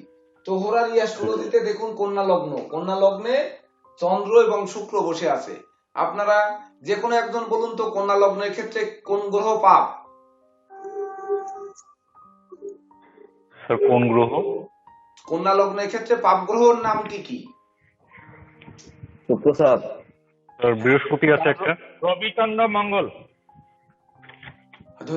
চন্দ্র মঙ্গল বৃহস্পতি হচ্ছে কন্যা লগ্নের ক্ষেত্রে পাপ। আর বৃহস্পতি স্যার মারক। চন্দ্র মঙ্গল বৃহস্পতি হচ্ছে পাপ। শুক্র একাই হচ্ছে কন্যা লগ্নের ক্ষেত্রে শুভ গ্রহ। আর শুক্র বুধের সম্বন্ধে রাজযোগ হবে। শুক্র আর বুধ একসঙ্গে যুক্ত থাকলে রাজযোগ হবে। আবার শুক্র কিন্তু মারক, মঙ্গলও যদি মারক লক্ষণ আক্রান্ত হয় তাহলেও মারক হবে। এটা হচ্ছে কন্যা লগ্নের গ্রহের বিচার। তাহলে কন্যা লগ্নের ক্ষেত্রে চন্দ্র, মঙ্গল, বৃহস্পতি তিনটি পাপ গ্রহ। তো বৃহস্পতি পাপ গ্রহ, সে চতুর্থ সপ্তমপতি, সে বসে আছে ষষ্ঠ ভাবে। তো পাপ গ্রহ পাপ ঘরে বসে আছে। এই লগ্নে কেতুর কোনো কথা কিন্তু উল্লেখ করা হয়নি। তো কেতু তৃতীয় ভাবে তুঙ্গস্থ হয়ে বসে আছে। তো বলা হয়েছে এই লগ্নের শুক্র একমাত্র শুভ গ্রহ, শুক্রই। তো শুক্র দেখুন, আজকে শুক্রবার, সে কিন্তু লগ্নে, কন্যা লগ্নে ধনপতি এবং ভাগ্যপতি, সে শুভ গ্রহ লগ্নে বসে আছে, উপরন্তু চন্দ্রের সঙ্গে। তো চন্দ্র হচ্ছে তার একাদশপতি। তাহলে লগ্নটি আজকে শুভ। আজকের তারিখের এই তিনটি সাতের মধ্যে কোন তারিখের ক্লাসটা আমাদের হচ্ছে এটা বোঝার কৌশল। আমরা কি 16 তারিখের সাতের ক্লাস করছি, না 7 তারিখের করছি, না 25 তারিখের করছি, এইটা গোচর প্ল্যানেট দিয়ে বুঝতে হবে। এখানে যদি শুক্র ধনপতি, যে এক রাজ্যকারক গ্রহ গোচর প্ল্যানেটে, ভালো করে বুঝুন, একমাত্র রাজ্যকারক গ্রহ কন্যা লগ্নের ক্ষেত্রে শুক্র। সে ধনপতি এবং ভাগ্যপতি বিধায় রাজ্য, সে লগ্নে বসে আছে। রাশিটা কিন্তু কন্যা লগ্নের ক্ষেত্রে আয়পতি চন্দ্র। যদিও চন্দ্র পাপ গ্রহ, কিন্তু সে তো আয়পতি, মানে একাদশপতি, মানে আয়পতি শুভ গ্রহ না। সে তো দ্বাদশপতি না, বা ব্যয়পতি না, বা ধরুন অষ্টমপতি না, সে তো আয়পতি। যদিও পাপ গ্রহ, কিন্তু সে তো লগ্নে বসে আছে। তাহলে লগ্নের একটা সাপোর্ট সে দেবে না? আয় উপার্জনের পথ বাড়াবে না? বাড়াবে, বাড়াবে তো। আর তাছাড়া লগ্ন আর শুক্র দুটো, শুক্র যেহেতু একমাত্র শুভ গ্রহ, একটা গ্রহ শুভ কন্যা লগ্নে, সেটা হচ্ছে শুক্র, তার সঙ্গে চন্দ্র এসে যখন মিশেছে, তখন তাহলে শুভ ফলটা দেবে না? আয়পতি চন্দ্র দেবে। তাছাড়া এর উপর কিন্তু কোন পাপ গ্রহের দৃষ্টি আছে? দেখুন তো, লগ্নের উপর রাহুর নবম দৃষ্টি আছে। রাহুর নবম দৃষ্টি আছে এখানে। তো নবম দৃষ্টি আছে যেখানে কন্যা লগ্নের ক্ষেত্রে একমাত্র শুভকারক গ্রহ শুক্র সেখানে বসে আছে, চন্দ্র আয়পতি বসে আছে, তার উপর রাহুর দৃষ্টি। এইবার দেখতে হবে রাহুর নবম দৃষ্টি চন্দ্রের উপর, মানে অশুভ, অশুভ চন্দ্রের উপর রাহুর দৃষ্টি। আর সাধারণত চন্দ্র রবির উপর রাহুর দৃষ্টি মানে তো অশুভই। চন্দ্রগ্রহণ আর সূর্য গ্রহণ হবে, অর্থাৎ অশুভ চন্দ্রকে কিন্তু যতটা আয়পতি হিসাবে লগ্নে থেকে শুভ করলেও তাকে কিন্তু অশুভ করে ফেলেছে রাহুর নবম দৃষ্টি পড়ার কারণে। এটুকু কি বুঝতে পেরেছেন? জি স্যার, জাতকের বিবাহিত স্ত্রী অথবা মাতার সাথে একটু সম্পর্ক বিচ্ছিন্ন হতে পারে। এইবার 25 তারিখের ক্লাস যদি ধরা হয়, তাহলে কিন্তু চন্দ্র, দেখেন এই চন্দ্রটা কিন্তু অশুভ করে ফেলেছে রাহুর দৃষ্টি দ্বারা। এমনকি বুধ এই লগ্নের লগ্নপতি এবং দশমপতি বুধ, সেই বুধ কোথায় অবস্থান করছে? সে কিন্তু দ্বাদশে মঙ্গল যুক্ত হয়ে। তাহলে যে বুধটা, এই বুধটা কিন্তু শুভ করেনি, সে কিন্তু ব্যয়ের ঘরে বসে আছে, তাও অর্থাৎ 25 তারিখটি অশুভ করে দিয়েছে। বোঝার উপায়, 25 তারিখে যদি কোনো শিশু জন্মায়, তার যদি আজকের ভাগ্য বিচার করা হয়, তাহলে কেতুটা তাকে অশুভ বলতে হবে। কেন বলতে হবে? বুধ গোচরে, আমরা যে টাইমে ক্লাস করছি সেই টাইমে বুধ গোচরে দ্বাদশে, আর চন্দ্রটা রাহু দ্বারা পীড়িত, রাহুর দৃষ্টি পড়েছে। এটুকু কি বুঝতে পেরেছেন? সবাই বুঝতে পেরেছেন? হ্যাঁ, বুঝতে পেরেছেন চন্দ্র কিভাবে পীড়িত হলো আর বুধটা কিভাবে পীড়িত হলো। এইবার প্রশ্ন আপনাদের থাকতে পারে, কি প্রশ্ন? যে বুধের উপর তো দেবগুরু বৃহস্পতির দৃষ্টি পড়েছে, প্রশ্ন থাকতে পারে না? পড়েছে, হ্যাঁ। তো বৃহস্পতির দৃষ্টি পড়েছে, তাহলে বুধ, অশুভ বুধ ভালো হয়ে যাবে না? সাধারণ প্রশ্ন আপনাদের থাকবে যে অশুভ বুধ তো ভালো হয়ে যাবে, দেবতাদের গুরু বৃহস্পতি দৃষ্টি দিয়েছে, ভালো হয়ে যাবে। তো বৃহস্পতি তো কন্যা লগ্নের ক্ষেত্রে পাপ গ্রহ, সে ষষ্ঠে বসে আছে। উপরন্তু ওই বৃহস্পতির উপর মঙ্গলেরও তো সপ্তম দৃষ্টি পড়েছে, তাহলে বৃহস্পতি দুর্বল, আরো দুর্বল হয়ে গেছে না? আরো পাপ হয়ে গেছে না? তো সেই পাপ বৃহস্পতির দৃষ্টি বুধের উপর এবং মঙ্গলের উপর পড়েছে। অর্থাৎ এই 25 তারিখের যদি জন্মগ্রহণকারী শিশুর এখন যদি ভাগ্য বিচার করতে হয় তাহলে 25 তারিখকে অশুভ বলতে হবে, অথচ 25 তারিখে জন্মগ্রহণকারী জাতক জাতিকা কিন্তু শুভ কেতুর জাতক, কিন্তু আজকের প্ল্যানেট অনুযায়ী সে কিন্তু অশুভ হয়ে যাচ্ছে, দেখছেন? অর্থাৎ আজকে যদি জন্মগ্রহণ করে এই ক্লাসের টাইমে, তাহলে এই 25 তারিখে জন্মগ্রহণকারীর কেতু কিন্তু অশুভ হবে। এইবার কেতু থার্ড হাউসে তুঙ্গস্থ হয়ে বসে আছে, দ্বিতীয় পদ্ধতিতে তুঙ্গস্থ। তাহলে থার্ড হাউস মানে তৃতীয় ঘর থেকে ভাই বোনের বিচার করা হবে। তো ভাই বোনের ঘরে কেতু গিয়ে তুঙ্গস্থ হয়েছে, আর কেতু তুঙ্গস্থ হওয়া মানে তো রাহুর দৃষ্টি পড়া। কেতু যেখানেই থাকবে রাহুর সপ্তম দৃষ্টি তো সেখানে পড়বেই। তো সপ্তম দৃষ্টির কথা বাদ দিলাম, তৃতীয় পতি এবং অষ্টম পতি মঙ্গল কন্যা লগ্নের ক্ষেত্রে বলেন, এইবার এখান থেকেই হবে রেজাল্ট। এখান থেকে বুঝতে হবে ওই লোকটি কতটা প্রতিষ্ঠা পাবে বা পাবে না। তৃতীয় এবং অষ্টম পতি মঙ্গল মারক লক্ষণাক্রান্ত হলে মারক হবে। তো এখানে মারক লক্ষণাক্রান্ত হয়েছে। স্যার রবি মঙ্গল তো শত্রুতা আছে স্যার, রবির গৃহে বসে আছে হ্যাঁ, মঙ্গল। আর কি হয়েছে? স্যার মঙ্গল মারক হয়েছে স্যার, মঙ্গলের ইয়েটা মারক। তার মঙ্গলের উপরে শনির দৃষ্টি আছে স্যার। সাধারণত তো শনির কিভাবে দৃষ্টি আছে? হ্যাঁ, ও না স্যার, না স্যার, শনির দৃষ্টি নাই স্যার, বৃহস্পতির দৃষ্টি আছে স্যার। শুধুমাত্র বৃহস্পতির দৃষ্টি আছে, কিন্তু মঙ্গল তো অষ্টম পতি, নিধন পতি এবং তৃতীয় পতি। তো আগে তৃতীয় ঘরে কেতু বসা আছে, রাহুর দৃষ্টি আছে, তারপরে সে অষ্টম পতি, সে দ্বাদশে ব্যস্ত হয়েছে, এই তো সে মারক হয়ে গেছে। তো মারক লক্ষণ আক্রান্ত হয়েছে, অর্থাৎ তৃতীয় ভাবকেও জ্বালিয়ে পুড়িয়ে নিঃশেষ করে দিয়েছে। এইবার যদি এই ব্যক্তি ইন্ডিয়া, হ্যাঁ বলেন। না স্যার, হ্যাঁ, এইবার যদি দেখেন 7 তারিখে যদি জন্মগ্রহণ করে তাহলে একক কেতু। ইনার কি পজিটিভ ধরবো না নেগেটিভ ধরবো? তো কেতুর সঙ্গে শুক্র আর শনির শুধু শত্রুতা আছে, আর কারো শত্রুতা নেই। তো এইবার কেতু থেকে শনি কোথায় আছে? তার থার্ড হাউসে আছে, এবং শনিটা বর্তমানে মনে হয় গোচরে মানে বকরি আছে সম্ভবত, নাকি? কেতু শনিটা বকরি আছে না? খেয়াল করিনি স্যার। সম্ভবত। আচ্ছা, না থাকে, বকরি না থাকে, না থাক, আমাদের যেভাবেই থাকুক, কিন্তু সে শনি কিন্তু নিজ গৃহে শক্তিশালী। শনি মকরে, কুম্ভ অপেক্ষা মকরে বেশি শক্তিশালী হয়, সেখানে শক্তিশালী আছে। আর লগ্নে শুক্র ধনপতি এবং ভাগ্যপতি, শুক্র কিন্তু সে লগ্নে অবস্থান করছে, একমাত্র রাজ্যকারক গ্রহ বা শুভ গ্রহ। তাহলে 7 তারিখে জন্মগ্রহণ করলে তার শুক্র আর শনির শুভ প্রভাবে সে কিন্তু এই শুভ ফলটাই কিন্তু তাকে দেওয়া হবে। কেন দেওয়া হবে? আমরা প্রথমে কিন্তু এই জায়গাটায় আমরা যাইনি, আমরা প্রথমে না গিয়েই কিন্তু মুছে ফেলেছি। 7 তারিখে জন্মগ্রহণ করেছে, 8 মাস 5 হচ্ছে বছর, অর্থাৎ 2021 সমান 5। এই আর আজকের বার হচ্ছে শুক্রবার, এই হচ্ছে শুক্রবার। তাহলে সব মিলে কি হবে? 6 5 11 আর 8 19, 19 আর 7 26, 8। এইবার দেখুন, এই 7-এর সঙ্গে শনির শত্রুতা, শনি ক্রস শুক্রের শত্রুতা, আবার এই শনিরও শত্রুতা, অর্থাৎ নেগেটিভে প্রথম মাইনাসে প্লাস হয়েছে, আবার দেখুন আবার মাইনাসে প্লাস হয়েছে, আর বুদ্ধির দেবতা বুধ এখানে আর কি করণীয়ই বা আছে? বুধ কি করবে? বুধ তো কাউকেই শত্রু মনে করে না, একমাত্র চন্দ্রকে শত্রু মনে করে। তাছাড়া বুধ মানে দুনিয়ার বুকে কাউকে শত্রুতা মনে করে না, চড় থাপ্পড় যাই খাক সে কিন্তু তার নিজের মতো চলার চেষ্টা করে, নিজের বুদ্ধিতে চলার চেষ্টা করে। সে অপরের ক্ষতিও চায় না, আবার অপরের মঙ্গলও চায় না, নিজের যা কিছু আছে তাই নিয়ে খুশি থাকতে চায়। তো এতগুলো অশুভ গ্রহের মধ্যে একা বুধ, সে তো এমনি ট্যাপ খেয়ে পড়ে আছে, ওর তো নড়াচড়ার আর শক্তি নেই।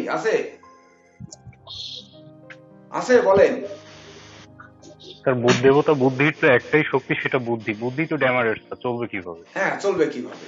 তাহলে এখানে সমস্ত নেগেটিভ শক্তিগুলো কিন্তু এখানে জাগ্রত হয়ে গেছে। তো কেতুর নেগেটিভ শক্তি যখন জাগ্রত হয়েছে, এই কিন্তু গুপ্ত শক্তির মালিক বা গুপ্ত অধ্যয়নের মালিক, গুপ্ত সকল কিছুই কিন্তু দেবে। আমরা যদি একটু ভালো করে ক্লাসটা বোঝার চেষ্টা করি, আমার মনে হয় যে এই ক্লাসেই সব থেকে আমরা ভালো বুঝতে পারবো সংখ্যা তত্ত্বের, মনে হয়, আমার এটা ধারণা।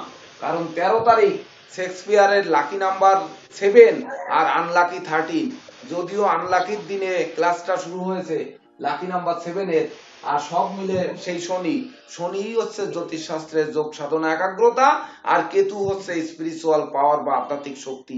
সেই দুটো শক্তি যখন আজকে এক জায়গায় হয়েছে, আর শুক্র শান্তির প্রতীক, তো আজকে কিছু দেবে, আজকে অবশ্যই আমরা কিছু পাবো বা অবশ্যই কিছু জানবো, এটা জানাবে কিন্তু। তো আমরা একটু ধৈর্য ধরে এটুকু মুছে ফেলি। এটুক তো আমরা বুঝলাম যে বুধের লড়াই করার ক্ষমতা নেই, এটুক তো বুঝলাম যে বুধ যে সংখ্যাটি 2021 সালের যে সংখ্যা, এই বুধের লড়াই করার ক্ষমতা নেই। আর এদের সাথে লড়াই করে পারবে কি করে? সাধারণত এমনি তো সে লড়াই করে পারে না, তো এদের সাথে লড়াই করে তো পারার কোনো প্রশ্নই আসে না, আসে? এটুক তো বুঝতে পেরেছি। এইবার বলুন আপনারা একটি জন্ম তারিখ বলুন, 5 জনে 5টি জন্ম তারিখ বলবেন, তার ভিতর যে কোনো একটি নিব, কোনটা নিব সেটা সেই অনুযায়ী আমরা লটারি ধরে নিব। বলুন, বিশিষ্ট জনের বলবেন, বিতর্কিত জন্ম তারিখ বলবেন না, ঐতিহাসিক কোন জন্ম তারিখ বলবেন, বিতর্কিত বলবেন না, যদি জানা থাকে বলেন। 17/2/1836। 17/2/1836। এটা কার জন্মদিন, কিসের জন্য বিখ্যাত? স্যার রামকৃষ্ণ পরমহংসদেব। রামকৃষ্ণ পরমহংসদেব, ভগবান। আচ্ছা নিলাম। আরেকজন বলুন একটু, আমরা সময় নষ্ট না করে 3টি জন্ম তারিখ নিই, আরো দুটো বলেন, আর 2 জন দুটি বলুন। সেপ্টেম্বর 1876। কত? 15 সেপ্টেম্বর 1876। কত সেপ্টেম্বর? 15 সেপ্টেম্বর 1876। কার জন্মদিন এটা? শরৎচন্দ্র চট্টোপাধ্যায়। শরৎচন্দ্র চট্টোপাধ্যায়। জন্ম টাইম জানেন তো? জন্ম বার টাইম জানেন? হ্যাঁ জানি। আচ্ছা ঠিক আছে। এইবার আরেকটা জন্ম তারিখ আরেকজন বলুন, আমরা সময় নষ্ট না করে 3 জনের থেকে নিয়ে নেব। বলুন, কেউ বলতে পারবেন?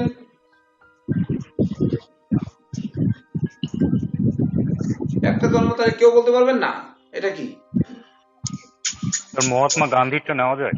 হ্যাঁ, মহাত্মা গান্ধী নেওয়া যাবে না কেন? কিন্তু আরেকজন বলুক, আপনি তো একটা বলেছেন। স্যার সাধারণ মানুষ বলবো স্যার? হ্যাঁ, সাধারণ কারো বলবো স্যার? কে বলছে সাধারণ হ্যাঁ, কারো বলেন, বলবো? বলেন। সাধারণ বিতর্কিত লোকের নাম মানবেন না? না না, সাধারণ মানুষ স্যার, সাধারণ মানুষ। হ্যাঁ বলেন। 25/11/2001। 25/11/2001 আমরা কি বুঝবো? এটা কার জন্ম তারিখ বলেন? এটা আমার এক রিলেটিভ স্যার। না, এরকম হলো না, বিশিষ্ট জন্ম হতে হবে। সেটাই বলছিলাম স্যার, যে সাধারণ কারো বলবো কিনা, সাধারণ মানুষ। আচ্ছা এইবার বলুন, থাক আমরা এই দুটোর থেকেই নিই, তাহলে দুটো 1 আর 2 আমরা দেখি কোনটা বাদে সেইটা করি, সময় নষ্ট না করে আমরা লটারিতে যাই, তা না হলে আবার কার কথা শুনবো আমরা, সেই অনুযায়ী যাবো। সব দুটো দুজনেরই মাথায় রেখেন, দুজনেই মনে রেখেন।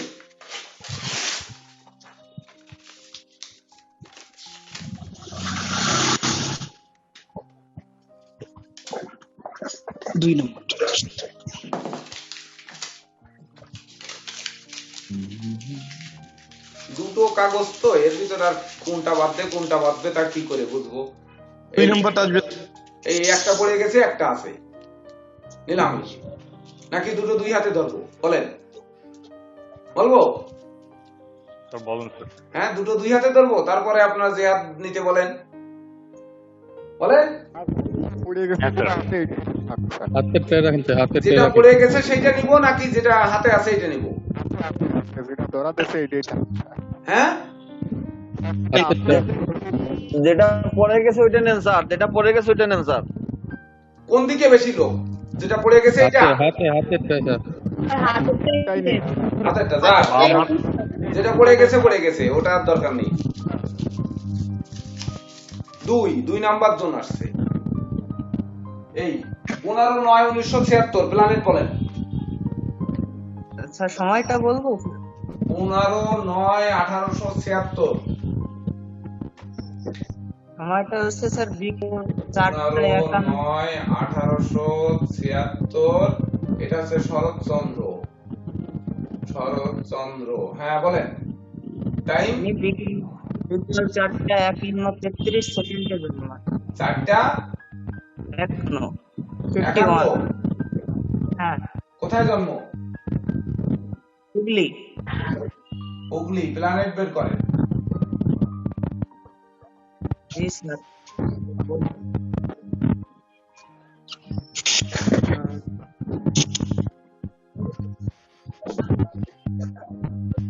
স্যার কুম্ভে রাহু আর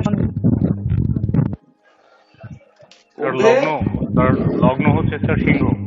লগ্ন সিংহ। হ্যাঁ, লগ্নে স্যার মঙ্গল কেতু যুক্ত। লগ্নে মঙ্গল আছে, কেতু আছে। হ্যাঁ স্যার, বুধ দ্বিতীয় অর্থাৎ রবি যুক্ত। বুধ রবি। সাউন্ড আসে কোথা থেকে? সবাই একটু মিউট করুন, সাউন্ড কমান, ভালো লাগবে। স্যার চতুর্থে বৃহস্পতি অর্থাৎ বৃশ্চিকে। বৃশ্চিকে বৃহস্পতি। স্যার কুম্ভে শনি রাহু। কুম্ভে শনি রাহু। স্যার কর্কটে চন্দ্র শুক্র। কর্কটে চন্দ্র শুক্র স্যার।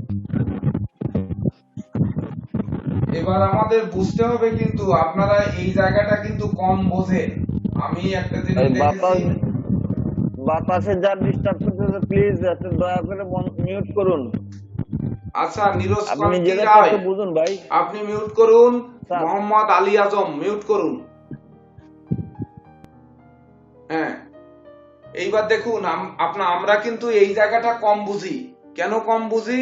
আমাদের ইন্ডিয়ান অ্যাস্ট্রোলজির উপরে পরিপূর্ণ ধারণা এখনো হয়নি, তাই যার জন্য আমরা কিন্তু এই জায়গাটা কম বুঝি, এবং এই জায়গাটা কম বোঝার কারণে কিন্তু আমরা পিছিয়ে যাচ্ছি।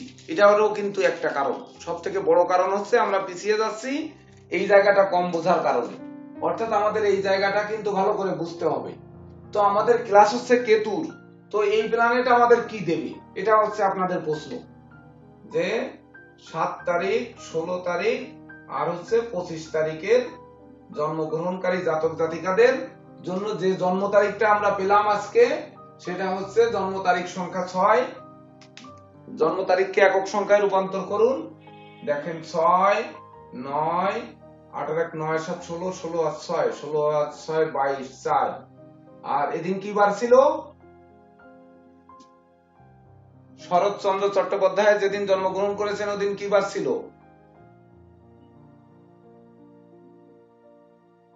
কি বার ছিল?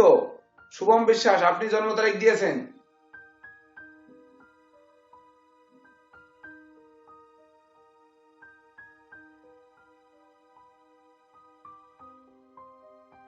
তন্ময় বাগচি বলেন, কি বার ছিল?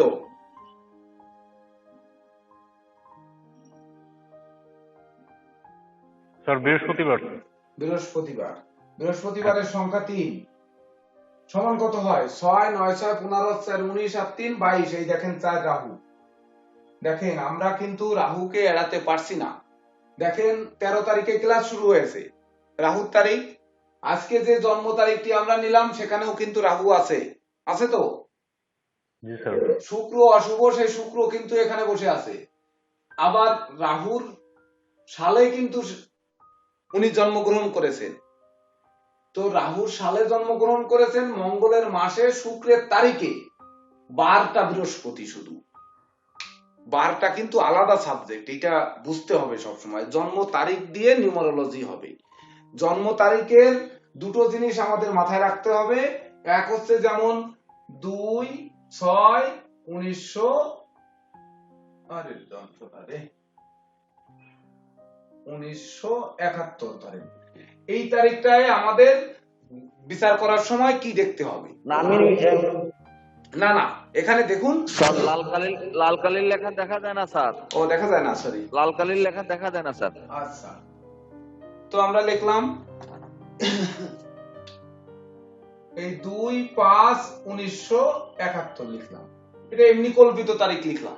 তো এই দিনে আমরা যদি বিচার করতে যাই তাহলে আমরা কোন কোন সংখ্যার বিচার করব? প্রথম বিচার করব 2 তারিখ জন্মগ্রহণ করেছে 2, তারপরে বিচার করব 2, 5 আর 2 7, 8, 8 9 আর 8 17, 17 আর 7, 17 আর 3 20 আর 4 24 আর 1 25, তারপরে বিচার করব 7। এইবার এই দিন কি বার হবে? ধরলাম এই দিন মঙ্গলবার, এই দুটি সংখ্যা ধরবো, তাহলে 7 এর সঙ্গে মঙ্গল 9, 9 আর 7 16 সমান আর একটা 7 ধরবো, এর বিচার করব। কিন্তু আমরা প্রথম নিউমারোলজি বিচার করতে গেলে জন্ম তারিখ, এটা লিখে নেন, জন্ম তারিখ। নিউমারোলজি বিচার করতে গেলে প্রথম হচ্ছে জন্ম তারিখ, তারপরে জন্ম মাস সাল মিলে যে সংখ্যা হবে সেইটা, এটা হচ্ছে দ্বিতীয় ফল। আর 3 নাম্বার ফল হবে এই দ্বিতীয় ফলের সঙ্গে বার সংখ্যা যোগ করতে হবে। দ্বিতীয় ফলের সঙ্গে বার সংখ্যা যোগ করতে হবে, সেটা 3 নাম্বার ফল।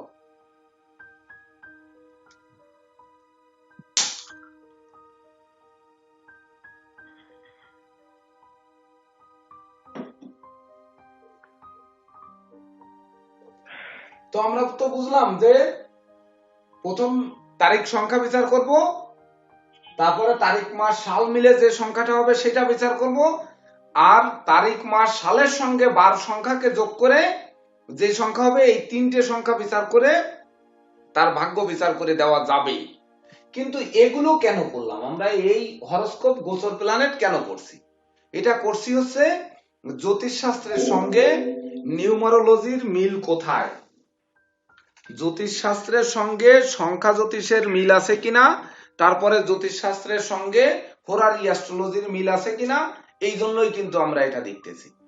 তো দেখুন, আমাদের শরৎচন্দ্র চট্টোপাধ্যায়, কথাশিল্পী শরৎচন্দ্র চট্টোপাধ্যায় জন্মগ্রহণ করেছেন 15 সেপ্টেম্বর 1876-এ, 1876-এ 4:51 বিকাল, হুগলিতে জন্মগ্রহণ করেছেন, ইন্ডিয়া বা ওয়েস্ট বেঙ্গল। ইনার জন্ম লগ্ন হচ্ছে সিংহ, সিংহ লগ্নে কেতু মঙ্গল বসে আছে। সিংহ লগ্নের ক্ষেত্রে প্রথম বিচার করতে হবে আমাদের পাপ গ্রহকে, শুভ গ্রহকে, এগুলো আগে বিচার করে নিতে হবে। এটা আমাদের সর্বপ্রথম কিন্তু আগে জানতে হবে যে সিংহ লগ্নের ক্ষেত্রে পাপ গ্রহ কে কে আর শুভ গ্রহ কে কে।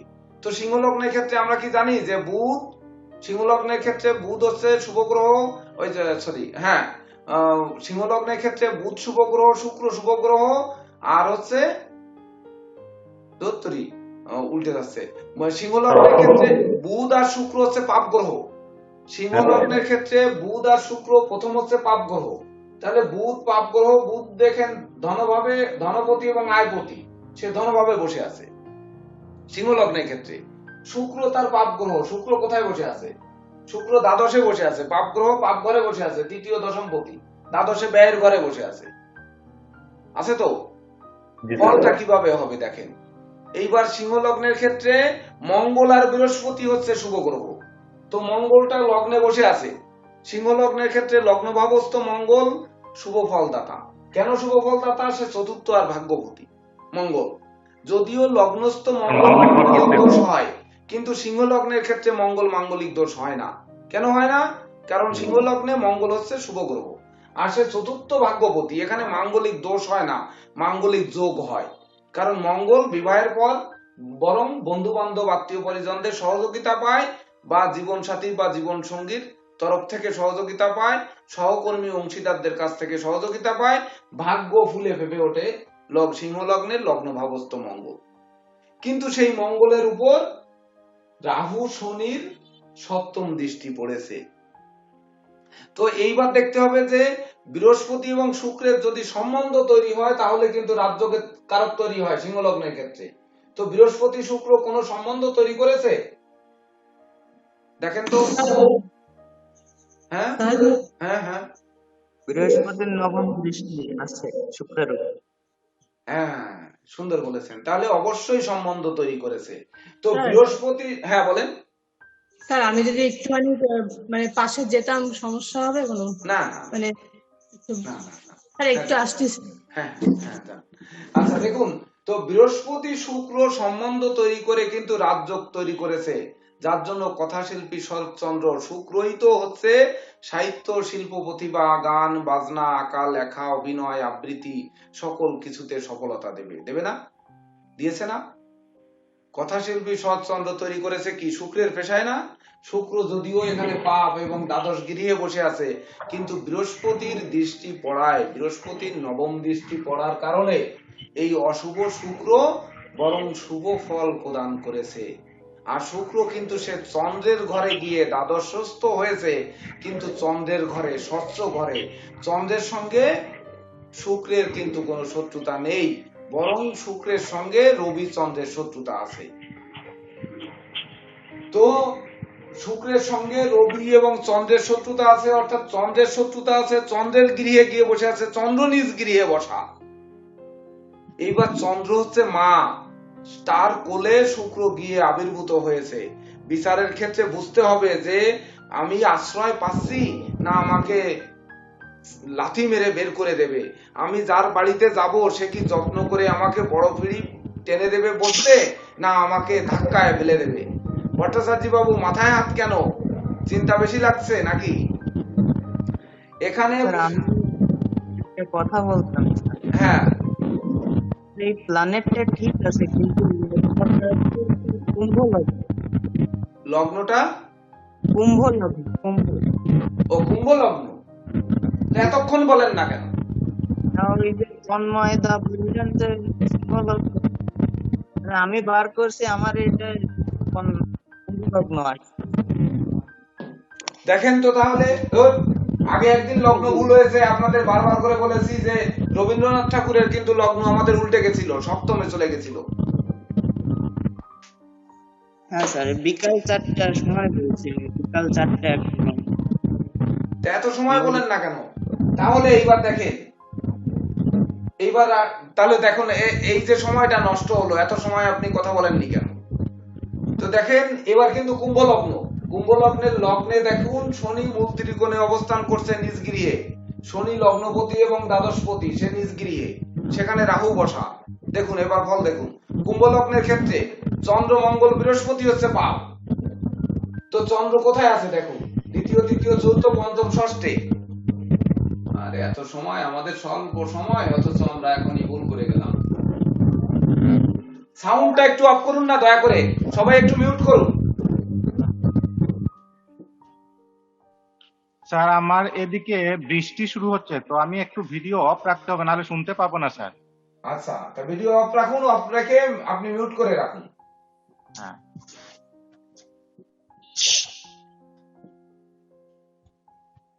বৃষ্টি শুরু হলে তাইতে ভিডিও অফ রাখতে হবে, এটা তো আমি এখনো বুঝি নাই এরকম কি হয়। ঝড় বৃষ্টি তো আমাদের এখানেও চলে, আমরা তো ফোনটা কানে নিতে হবে, টিনের ঘর স্যার, শব্দ বোঝা যাবে না। ও আচ্ছা আচ্ছা, ঠিক আছে। তা আপনার ইয়ারফোন ব্যবহার করেন না? ইয়ারফোনের ভাষা কি না, আমার ভয়েসটা ভালো যায় না। আচ্ছা, এবার দেখুন কুম্ভ লগ্নের ক্ষেত্রে, কুম্ভ লগ্নের ক্ষেত্রে দেখুন চন্দ্র, মঙ্গল, বৃহস্পতি হচ্ছে পাপ গ্রহ। ঠিক তো, মনে আছে তো আপনাদের?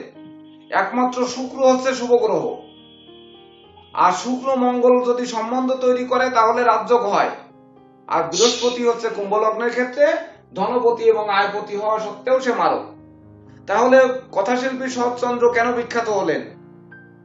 আমাদের এই যে ভিডিও থেকে এখন এই যে লগ্নের ভুলের কারণে আমরা যে জায়গায় গেলাম ওই অংশ কেটে বাদ দেবে কিভাবে বলেন? এই ভিডিও থেকে বাদ দিতে পারবে মানুষ? এই ভিডিও যারা দেখবে তারা হাসবে না যে আমরা কি বলতেছি? স্যার আপনি বলছিলেন স্যার রাহু একটা ডিস্টার্ব করবে স্যার আজকে, হ্যাঁ সেই ডিস্টার্বটাই স্যার এইটা। হ্যাঁ, সেই ডিস্টার্বটাই এইটা। যাই হোক, এটা কিন্তু আমাদের আর বাদ দেওয়ার কোনো সুযোগ নেই। অথচ কিন্তু যখন জনগণে দেখবে তখন কিন্তু ব্যাড কমেন্ট করবে। অর্থাৎ এরপরে আমরা সতর্ক থাকবো যে এম পিএম দেখে আমরা সেই অনুযায়ী জন্ম টাইমটা বসাবো। যাই হোক, ভুল হতেই পারে, ভুল মানুষের হওয়া, আর এটা একটা এক্সাম্পল। এর জন্য কিন্তু এমন কোনো বিষয় নয়, এমন কোনো কষ্ট নেওয়ার প্রয়োজন নেই। তাহলে লগ্নে এখানে শনি এবং রাহু বসে আছে। শনি দৃষ্টি দিয়েছে মঙ্গল এবং কেতুর উপর, এবং শনির পঞ্চম দৃষ্টি পড়েছে বুধের উপর। বুধটা আবার অষ্টমে বসে আছে। তো কুম্ভ লগ্নের ক্ষেত্রে বুদ্ধির দেবতা বুধ নিজ গৃহে পঞ্চম এবং অষ্টমপতি, অষ্টমে বুধাদিত্য যোগ তৈরি করেছে। তো এই যে অষ্টমে বুধাদিত্য যোগ তৈরি করলো, কিন্তু বুধ মানে একমাত্র শুক্র শুভ গ্রহ কুম্ভ লগ্নের ক্ষেত্রে, আর তো কেউ শুভ গ্রহ নয়।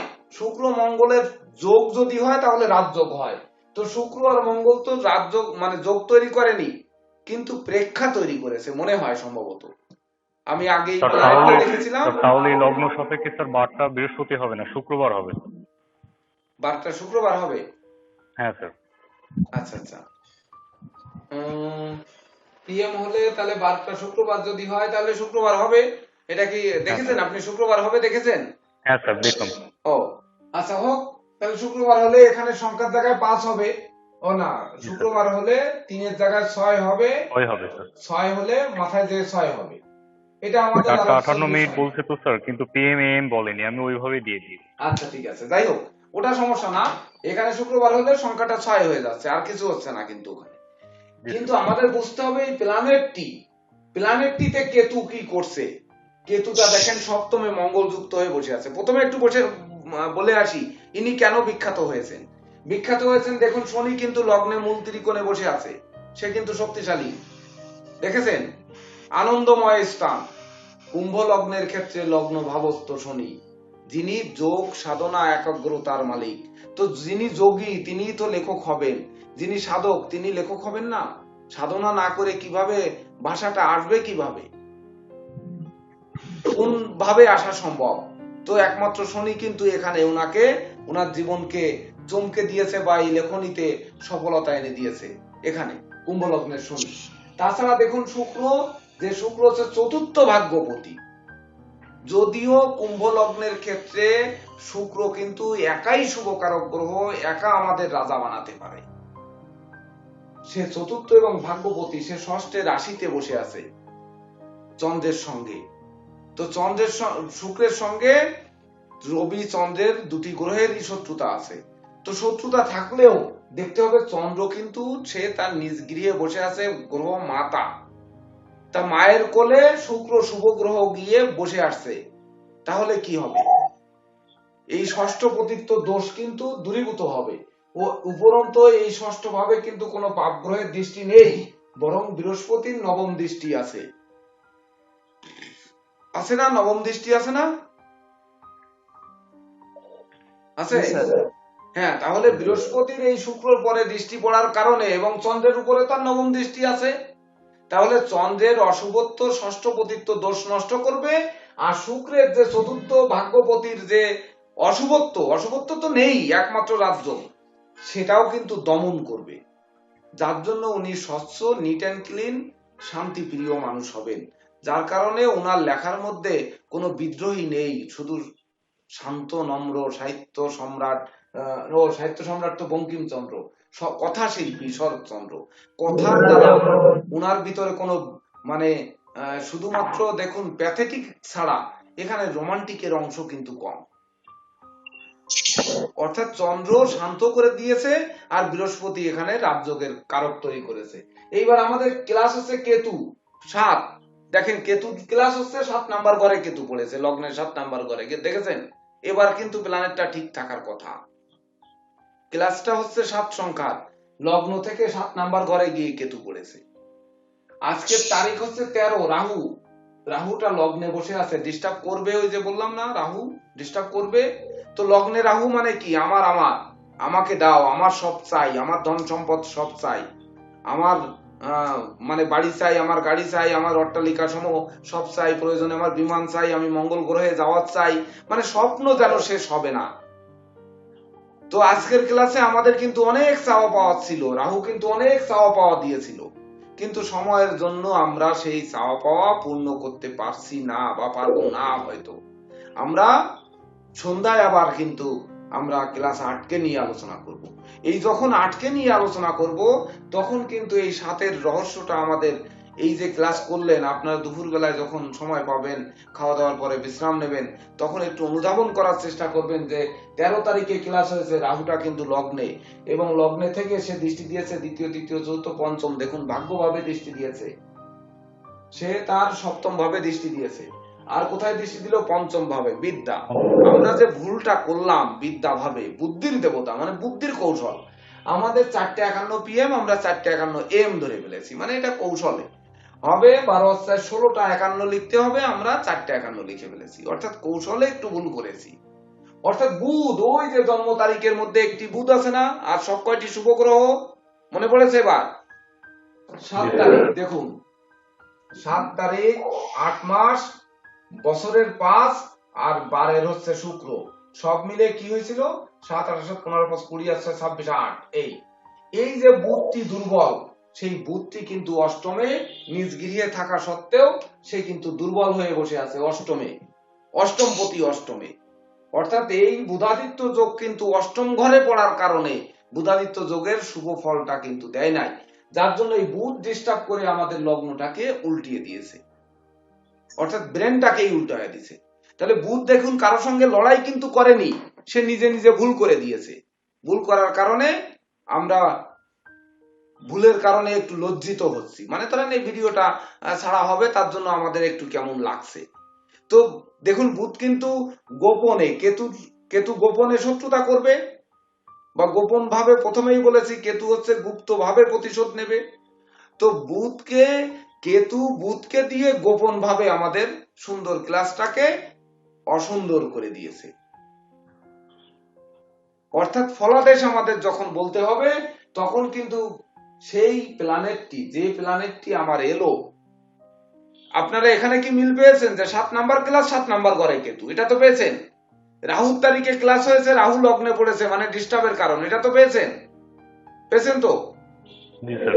এইবার সবকিছু মিলে হয়েছে শনি, অর্থাৎ তারিখ মাস সাল মিলে হয়েছে শনি, পেয়েছেন তো। শনি লগ্নে বসে আছে, পেয়েছেন। এবার দেখুন বারটা শুক্রবার মিলে হয়েছে বুধ, আমরা কি বুধ পেয়েছি যে বুধ অষ্টমে বসে আছে, বুধই ডিস্টার্ব করেছে, পেয়েছি। একটি মাত্র বুধ ছিল, পেয়েছি। তাহলে দেখুন যে এই কথাশিল্পী শরৎচন্দ্র চট্টোপাধ্যায়ের যে প্ল্যানেট, এই প্ল্যানেট সহ আমরা এদিকে যদি গোচর প্ল্যানেটে যাই, তাহলে ওখানে কি পেয়েছি? সর্বপ্রথম রাহু কোথায় পেয়েছি? রাহু ভাগ্য স্থানে, দেখুন ভাগ্যের ব্যাঘাত ঘটিয়েছে গোচর প্ল্যানেটে, হরারিতে গোচরে 13 তারিখের ক্লাস, রাহু ভাগ্য স্থানে, তাহলে ভাগ্যের প্রদীপ নিবু নিবু করবে, করেছে তো। ভাগ্য স্থানে তুঙ্গস্থ রাহু, মানে ভাগ্যকে নিষ্প্রভ করে দেবে। তারপরে সংখ্যা আসবো আমরা কোনটা? শনি। তাহলে শনি পঞ্চমে সে শক্তিশালী অবস্থানে বসে আছে। শনি সব পঞ্চমে বসে থেকে শনি তৃতীয় দৃষ্টি দিয়েছে সপ্তম ঘরে। সপ্তম ঘরে অধিপতি বৃহস্পতি পাপস্থ হয়েছে, যদিও এই পর্যন্ত এত কঠিনে গেলে আপনারা বুঝবেন না, তবুও শনি পঞ্চম ঘরে তো বসে আছে শক্তিশালী হয়ে, অর্থাৎ শনি ডিস্টার্বের কারণ হতে পারে মকরে। কুম্ভের শনি শান্ত, আর মকরের শনি কিন্তু শক্তিশালী, তেজি। তো তেজি, সে তেজ গাম্ভীর্যপূর্ণ জায়গায় বসে আছে, আছে তো, আছে না, শক্তিশালী। তো আজকের তারিখেও তো শনি শক্তিশালী না। আরেকটি কি শক্তিশালী? শুক্রবার মিলে বুধ।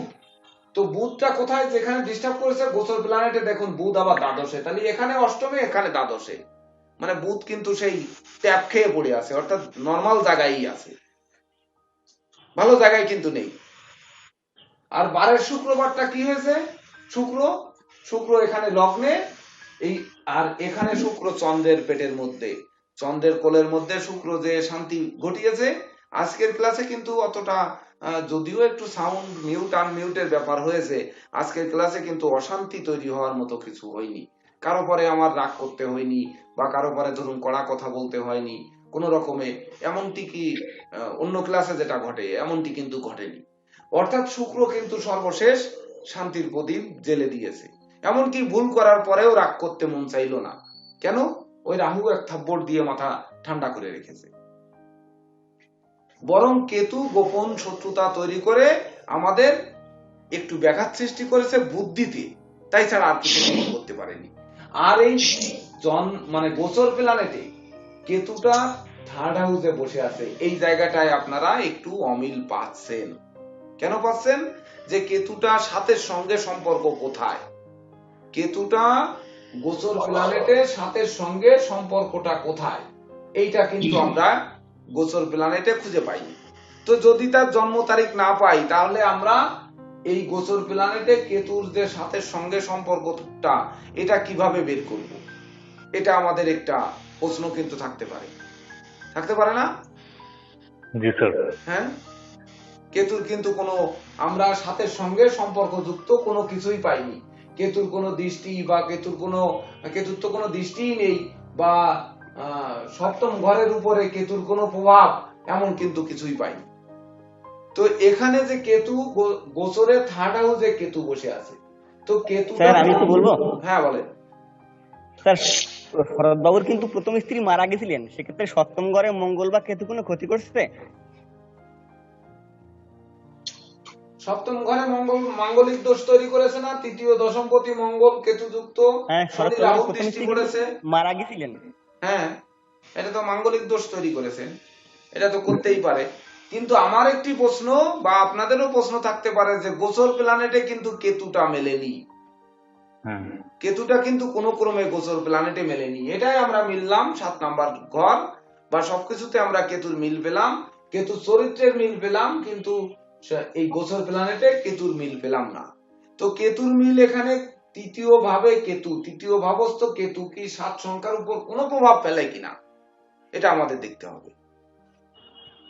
তৃতীয় ভাবস্থ কেতু 7 সংখ্যার উপর কোনো প্রভাব ফেলে কিনা।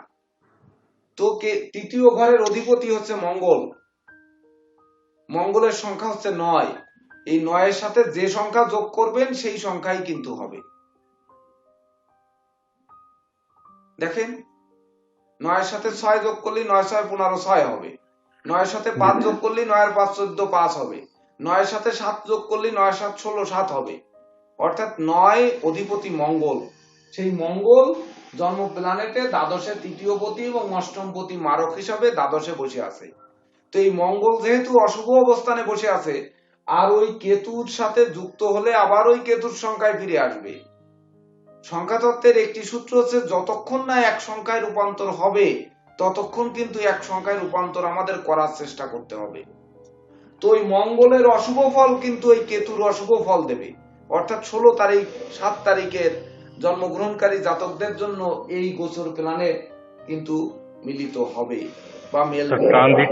ট্রানজিটে লগ্ন কুণ্ডলী কি স্যার একটা সামঞ্জস্য থাকে না, যে কেতু মঙ্গলের দৃষ্টিকে বসে আছে এবং মঙ্গল স্বয়ং কেতুর সাথে যুক্ত হয়ে আছে?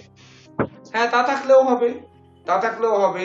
মঙ্গল কেতু সম্বন্ধ করলে, মঙ্গল কেতু প্রেক্ষা করলে, মঙ্গল কেতু যদি যুক্ত থাকে, মঙ্গল কেতু যদি দৃষ্ট থাকে, তাহলে একই ফল দেবে। আবার তৃতীয় পতি মঙ্গলের সংখ্যা তার সঙ্গে কেতুর সংখ্যা যোগ করলে আবার কেতু পাচ্ছি। এইবার মঙ্গলটা কিন্তু সে অশুভ ফল দিচ্ছে, অর্থাৎ গোচর প্ল্যানেটেও কেতুটা অশুভ ফল দেবে। এই প্ল্যানেটেও কিন্তু কেতুটা, এই কথাশিল্পী শরৎচন্দ্র চট্টোপাধ্যায় ইনার ঘরেও কিন্তু কেতুটা অশুভ ফল দিয়েছে। দেখুন, সপ্তমে থেকে রাহুর দৃষ্টি দিয়েছে তো অশুভ দিয়েছে না? মাঙ্গলিক দোষের সঙ্গে কেতু, এখানে সে আবার মঙ্গল কেতু সংযুক্ত স্যার। হ্যাঁ, মঙ্গল কেতু সেই সংযুক্ত। তাহলে এখানে যে মঙ্গল কেতু সংযুক্ত হয়েছে, আর এখানে কিন্তু সেই মঙ্গল কেতুর একটা সংযুক্তি পেয়েছি আমরা। গোচর প্ল্যানেটের প্রেক্ষা করলে দেখবেন যে আমরা ওই মঙ্গল কেতুর সংযোগ পাবো। তো ওই জায়গায় যদি আমরা আলোচনা করতে যাই তো আমরা এখনো গোড়ার দিকে আরো দুর্বল আছি। যেটা প্রেসিডেন্ট স্যার বললেন, যে যদিও আমি প্রশ্ন করলাম যে ক্লাসের ভিতর হঠাৎ করে প্রশ্ন করে বসলাম যে স্যার আমাদের লুসু গ্রিডের যে কয়টা সংখ্যা বা যে কয়টা ঘর, এই ঘরের কাজ কি, এইগুলো বা এর যদি একটা বিষয় সূত্র যদি আমরা আগে জেনে নিই যে মিসিং সংখ্যায় কি হয়, লাকি সংখ্যায় কি হয়, বা ধরুন আপনার এই যে যে সংখ্যা আছে এই সংখ্যাগুলোতে কি হয়, এইগুলো যদি আমরা আগে জেনে নিই তাহলে কিন্তু আমাদের জন্য একটু বুঝতে সুবিধা হয়। তো যদিও এইখানে যদি আমরা বুঝতে যাই তাহলে কিন্তু ওই সেই এর গোড়ায় যে আরো 20-30টা ক্লাস রয়েছে সেগুলো তো আমরা এখনো করে পারিনি। তবে আমরা এটুকু তো বুঝলাম যে কেতুর তারিখের ক্লাসে যে আজকের তারিখের সঙ্গে আমাদের প্ল্যানেট গুলোর হুবহু মিল আছে দুটি প্ল্যানেটের। শুধুমাত্র গোচরেরটার কেতু আমাদের একটু বুঝতে কষ্ট হচ্ছে, কিন্তু আপনারা এই গোচরের প্ল্যানেটের টাইমটা ধরে রেখে দেখবেন যে আমাদের এইটা কোনো অশুভ প্রেক্ষায় পড়ে কেতুটাকে অশুভ করবে, স্যার আর মঙ্গল তো কন্যা অশুভ লগ্নে হয়ে গেছে। হ্যাঁ স্যার বলেন। কন্যা লগ্নে তো মঙ্গল এমনি অশুভ, তারপরও রাহু এবং লগ্ন শরৎচন্দ্র লগ্ন কুণ্ডলীটা বলছি, সরি স্যার ট্রানজিটের ক্ষেত্রে বলছি। হুম, কন্যা কন্যা লগ্নের মঙ্গল তো স্যার এমনি অশুভ, তারপরও আবার তাছাড়া ব্যস্ত হয়েছে। হ্যাঁ স্যার। হ্যাঁ হ্যাঁ, এইবার হচ্ছে মঙ্গলের ঘরে গিয়ে কেতু বসে আছে, কেতুটা যদিও তুঙ্গস্থ, জি স্যার। আর এই মঙ্গলের সঙ্গে যে সংখ্যা যোগ করা হবে সেই সংখ্যায় যে আবার রূপান্তর হবে। তো আমরা সংখ্যা তত্ত্বের ক্লাস করতেছি, কেতুর সংখ্যা 9 এর সাথে 7 যোগ করলে 9 এর 7 16, আবার সেই 7 হয়, অর্থাৎ রবি আর শুক্র তৈরি করে। মঙ্গলের সঙ্গে এই যে বিষয়টা হচ্ছে 9 এর সঙ্গে যোগ দিন 7 সমান হচ্ছে 16 জি স্যার। সমান 7, এই অর্থাৎ এটা অশুভ কেতু, যদিও কেতু তুঙ্গস্থ আছে তৃতীয় ভাবে। এবার কিভাবে অশুভ? তৃতীয় ভাবে কেতু ভাই বোনের সঙ্গে কলহ বাঁধায়, বিদ্রোহ বাঁধায়, ভাই বোনদের সঙ্গে অল্প বয়সে পৃথক হওয়ায়, ভাই বোন কর্তৃক ধন সম্পদ লুণ্ঠন করে, অর্থাৎ অশুভ কেতু। এবার দেখুন, যেহেতু তৃতীয় পতি আর অষ্টম পতি দ্বাদশে আছে, তাহলে ভাই বোনের ধন সম্পদ সে পাবে না, বরং ভাই বোনের ধন সম্পদ ভাই বোন কর্তৃক হরণ হবে, সারা জীবন ভাই বোনকে দিয়ে যেতে হবে। এবার ক্লিয়ার হয়েছেন যে কেতুটা অশুভ? তাহলে আজকের তারিখের যদি 7, 16 এবং 25 তারিখে যে কোনো তারিখে যদি জন্মগ্রহণকারী জাতক বা জাতিকা হয়, 7 সংখ্যার জাতক বা জাতিকা, তাহলে আজকের দিনটি তার জন্য শুভকর নয়, বরং অশুভ ফলটাই বেশি ঘটাবে তাদের জীবনে। এইবার যদি বলি যে আজকের দিন শুধু নয়, সারা জীবন কেমন ঘটাবে, তো এই প্ল্যানেটে আপনারা ব্যাখ্যা যদি আমি এক নজর করে যাই, তাহলে আপনারা বুঝতে পারবেন না সারা জীবন কেমন ঘটাবে।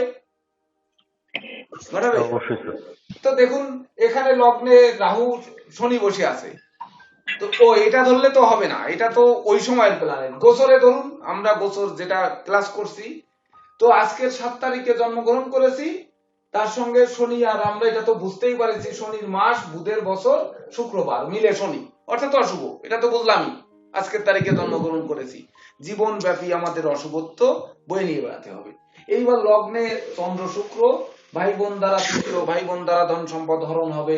পঞ্চমে শনি নিজ গৃহে বসে আছে, বিদ্যায় বাধা সৃষ্টি করবে, যদিও বাধা সৃষ্টি করে পরবর্তীতে ভালো কোনো সফলতা আমাদের দিয়ে বসতে পারে, বা ওই জ্ঞান গরিমা, দীক্ষা শিক্ষা, সাধন ভজন, এগুলো আমাদের দিয়ে বসতে পারে। কিন্তু কন্যা লগ্নের ক্ষেত্রে বৃহস্পতি যে শান্তির বালি দেবে, যে সততা, নিষ্ঠা, একাগ্রতা, পাণ্ডিত্য, ধার্মিকতা, এগুলো যে দেবে, সে কিন্তু চতুর্থ এবং সপ্তম পতি, সে বৃহস্পতি তো পাপ, তাহলে দেবে কে? যে ঠেকাবে সে তো অশুভ অবস্থানে বসে আছে কন্যা লগ্নের ক্ষেত্রে। তাহলে লোকটি কত ভালো হবে? লোকটি আর ভালো হওয়ার সুযোগ কোথায়? দেখেন, ভাগ্যস্থানে রাহু বসে আছে, ভাগ্যস্থানে রাহু বসে থেকে বিদ্যাভাবে দৃষ্টি দিয়েছে, তাহলে বিদ্যায় বাধা করবে না? যতই বিদ্যাপতি শনি বিদ্যাভাবে বসে থাকুক, একটু হলেও ডিস্টার্ব করবে না? সেটা তৃতীয় ভাবে দৃষ্টি করেছে, ভাই বোন কেউ কানা খোড়া নুলো বা অসুস্থ হবে না, ভাই বোনদের দ্বারা মারামারি লাঠালাঠি হবে না। লগ্নের উপর দৃষ্টি করেছে, শরীর স্বাস্থ্যের অবনতি ঘটবে না, শরীর স্বাস্থ্য নিয়ে ভুগতে হবে না। তাছাড়া দশম ভাবে কর্মভাবে রাহুর দ্বাদশ দৃষ্টি পড়েছে, কর্ম নিয়েও সদা চিন্তিত থাকবে না? থাকবে? তাহলে এই কেতুর তারিখের লোক, এর মধ্যে শুভ কি দেবে? শুভ শনি, পঞ্চম ভাবস্থ শনি, তাকে ওই গুপ্ত বিদ্যা, কেতুর বিদ্যা, এইগুলো দেবে। আর কেতু তুঙ্গস্থ আছে, কেতুর বিদ্যাগুলোকে দেবে, অর্থাৎ গোপন পথের শক্তিটাকে তাকে বাড়িয়ে দেবে। ক্লিয়ার? বুঝতে পারলাম? তাহলে সারা জীবনের ফলাফল বলতে গেলে আমরা জন্ম তারিখকে নিয়ে গোচর প্ল্যানেটের সঙ্গে কিন্তু আমরা মিলিয়ে দিতে পারবো যে সারা জীবনের ফলাফল এমনটি হবে। পারবো না? জি স্যার। স্যার ট্রানজিটে তো লগ্ন গ্রহটাকে স্যার চন্দ্র ধরবো, তাই না? হ্যাঁ, লগ্ন চন্দ্র তো একসঙ্গে আছেই। আপনি যখন যে সময় ক্লাস হয়েছে সেই সময় তো লগ্ন চন্দ্র একই সঙ্গে আছে। আচ্ছা, যাই হোক, আমাদের সময় কিন্তু আর নেই। আমাদের এসকে ঘোষ স্যার যোগদান করেছেন, উনি এখন থেকে বেদিক অ্যাস্ট্রোলজি বা ভারতীয় অ্যাস্ট্রোলজির উপর ক্লাস নেবেন একটানা একটা পর্যন্ত। তো আপনাদের কারো কোনো প্রশ্ন আছে? বলেন। স্যার 23 তারিখের পরে কোনো ভিডিও আপলোড হয় নাই স্যার। কত তারিখে? 23 তারিখের পরে স্যার, 23 জুলাইয়ের পরে আর আপলোড হয় নাই স্যার। 23 জুলাইয়ের পরে ক্লাস হয়েছে কয়টা? একটা ক্লাস হয়েছে নাকি? না স্যার, 2টা ক্লাস হয়েছে স্যার। 23 পরে আমি বলি স্যার, আপনার ইউটিউবে 23 তারিখের পরে যেটা ইউটিউবে আপনি দিয়েছেন, আর তো আমার ভিডিওটা দিয়েছি টোটাল ভিডিও, তাহলে গ্রুপে টোটাল আমি ভিডিও বলছি দেন, এই যে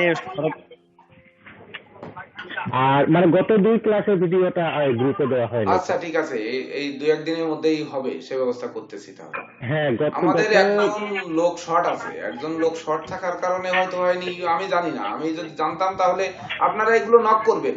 প্রতি সপ্তাহের ভিডিও প্রতি সপ্তাহেই দেওয়ার কথা, তো নক করবেন। যদি না পান হয়তো কোনো ত্রুটি থাকতে পারে, তো আমরা চেষ্টা করব আবার যথারীতি দিয়ে দেওয়ার জন্য। এই 2-1 দিনের ভিতর আপনারা যাতে পেয়ে যান সেই ব্যবস্থা করা হবে। তো আপনারা ভিডিওগুলো ভালো হয়েছে, কারণ আমি ক্লাসগুলো নিয়মিত করতে পারিনি স্যার, আমার জন্য একটা সমস্যা হয়েছে। হ্যাঁ হ্যাঁ, সবাই পাবেন। আপনি এখন সুস্থ তো, জয়ন্ত কুমার দেব? হ্যাঁ স্যার, এখন সুস্থ স্যার, আপনাদের আশীর্বাদে সুস্থ আছি। হ্যাঁ হ্যাঁ, ঠিক আছে। আপনাকে স্যার অশেষ ধন্যবাদ স্যার, আপনি আমাদেরকে বই পাঠাইছেন স্যার, এগুলো আমাদের জন্য স্যার মানে অনেক ভালো উপকার হবে স্যার। এটা আমরা খুব কৃতজ্ঞ এটা স্যার। পাঠানোর উদ্দেশ্য হচ্ছে যে আপনারা ভালো জ্যোতিষ হবেন। এই বইয়ের মূল্য হচ্ছে আপনারা ভালো জ্যোতিষ হয়ে এর মূল্য পরিশোধ করতে হবে। ভালো জ্যোতিষ যদি হন, সেদিন আমি মূল্য পেয়ে গেছি। স্যার ঠিক আছে স্যার। ঠিক আছে, হ্যাঁ বলুন। ঠিক আছে স্যার। হ্যাঁ, কে বললেন? স্যার এই বইগুলো কোথায় পাওয়া যাবে? কে বলছেন? স্যার আমি। ও পরমা রয়। আপনি যখন আমার চেম্বারে আসেন, যেহেতু আপনার তো দৌলতপুরে বাসা, কাছাকাছি, অর্থাৎ এখানে তো কুরিয়ার সার্ভিসে পাঠানো যাবে না, তো তখন আপনি একটু নিয়ে যাবেন। বা আপনার মা যদি আসেন এই শহরে কখনো, তো আমার চেম্বার এখন খোলা আছে, 2টো পর্যন্ত প্রতিদিনই খোলা থাকে, তো এর ভিতরে এসে নিয়ে যাবেন একটু। ঠিক আছে। আর যে পাননি সে আমাকে অ্যাড্রেস জানাবেন, তন্ময় বাগচির কাছে অ্যাড্রেসটা জানিয়ে দেবেন, আর উনি পাঠিয়ে দেবেন, আমি পাঠিয়ে দেব। ঠিক আছে, তো আপনারা ক্লাস করুন, আপনারা ভালো থাকুন, আবার দেখা হবে সন্ধ্যায়।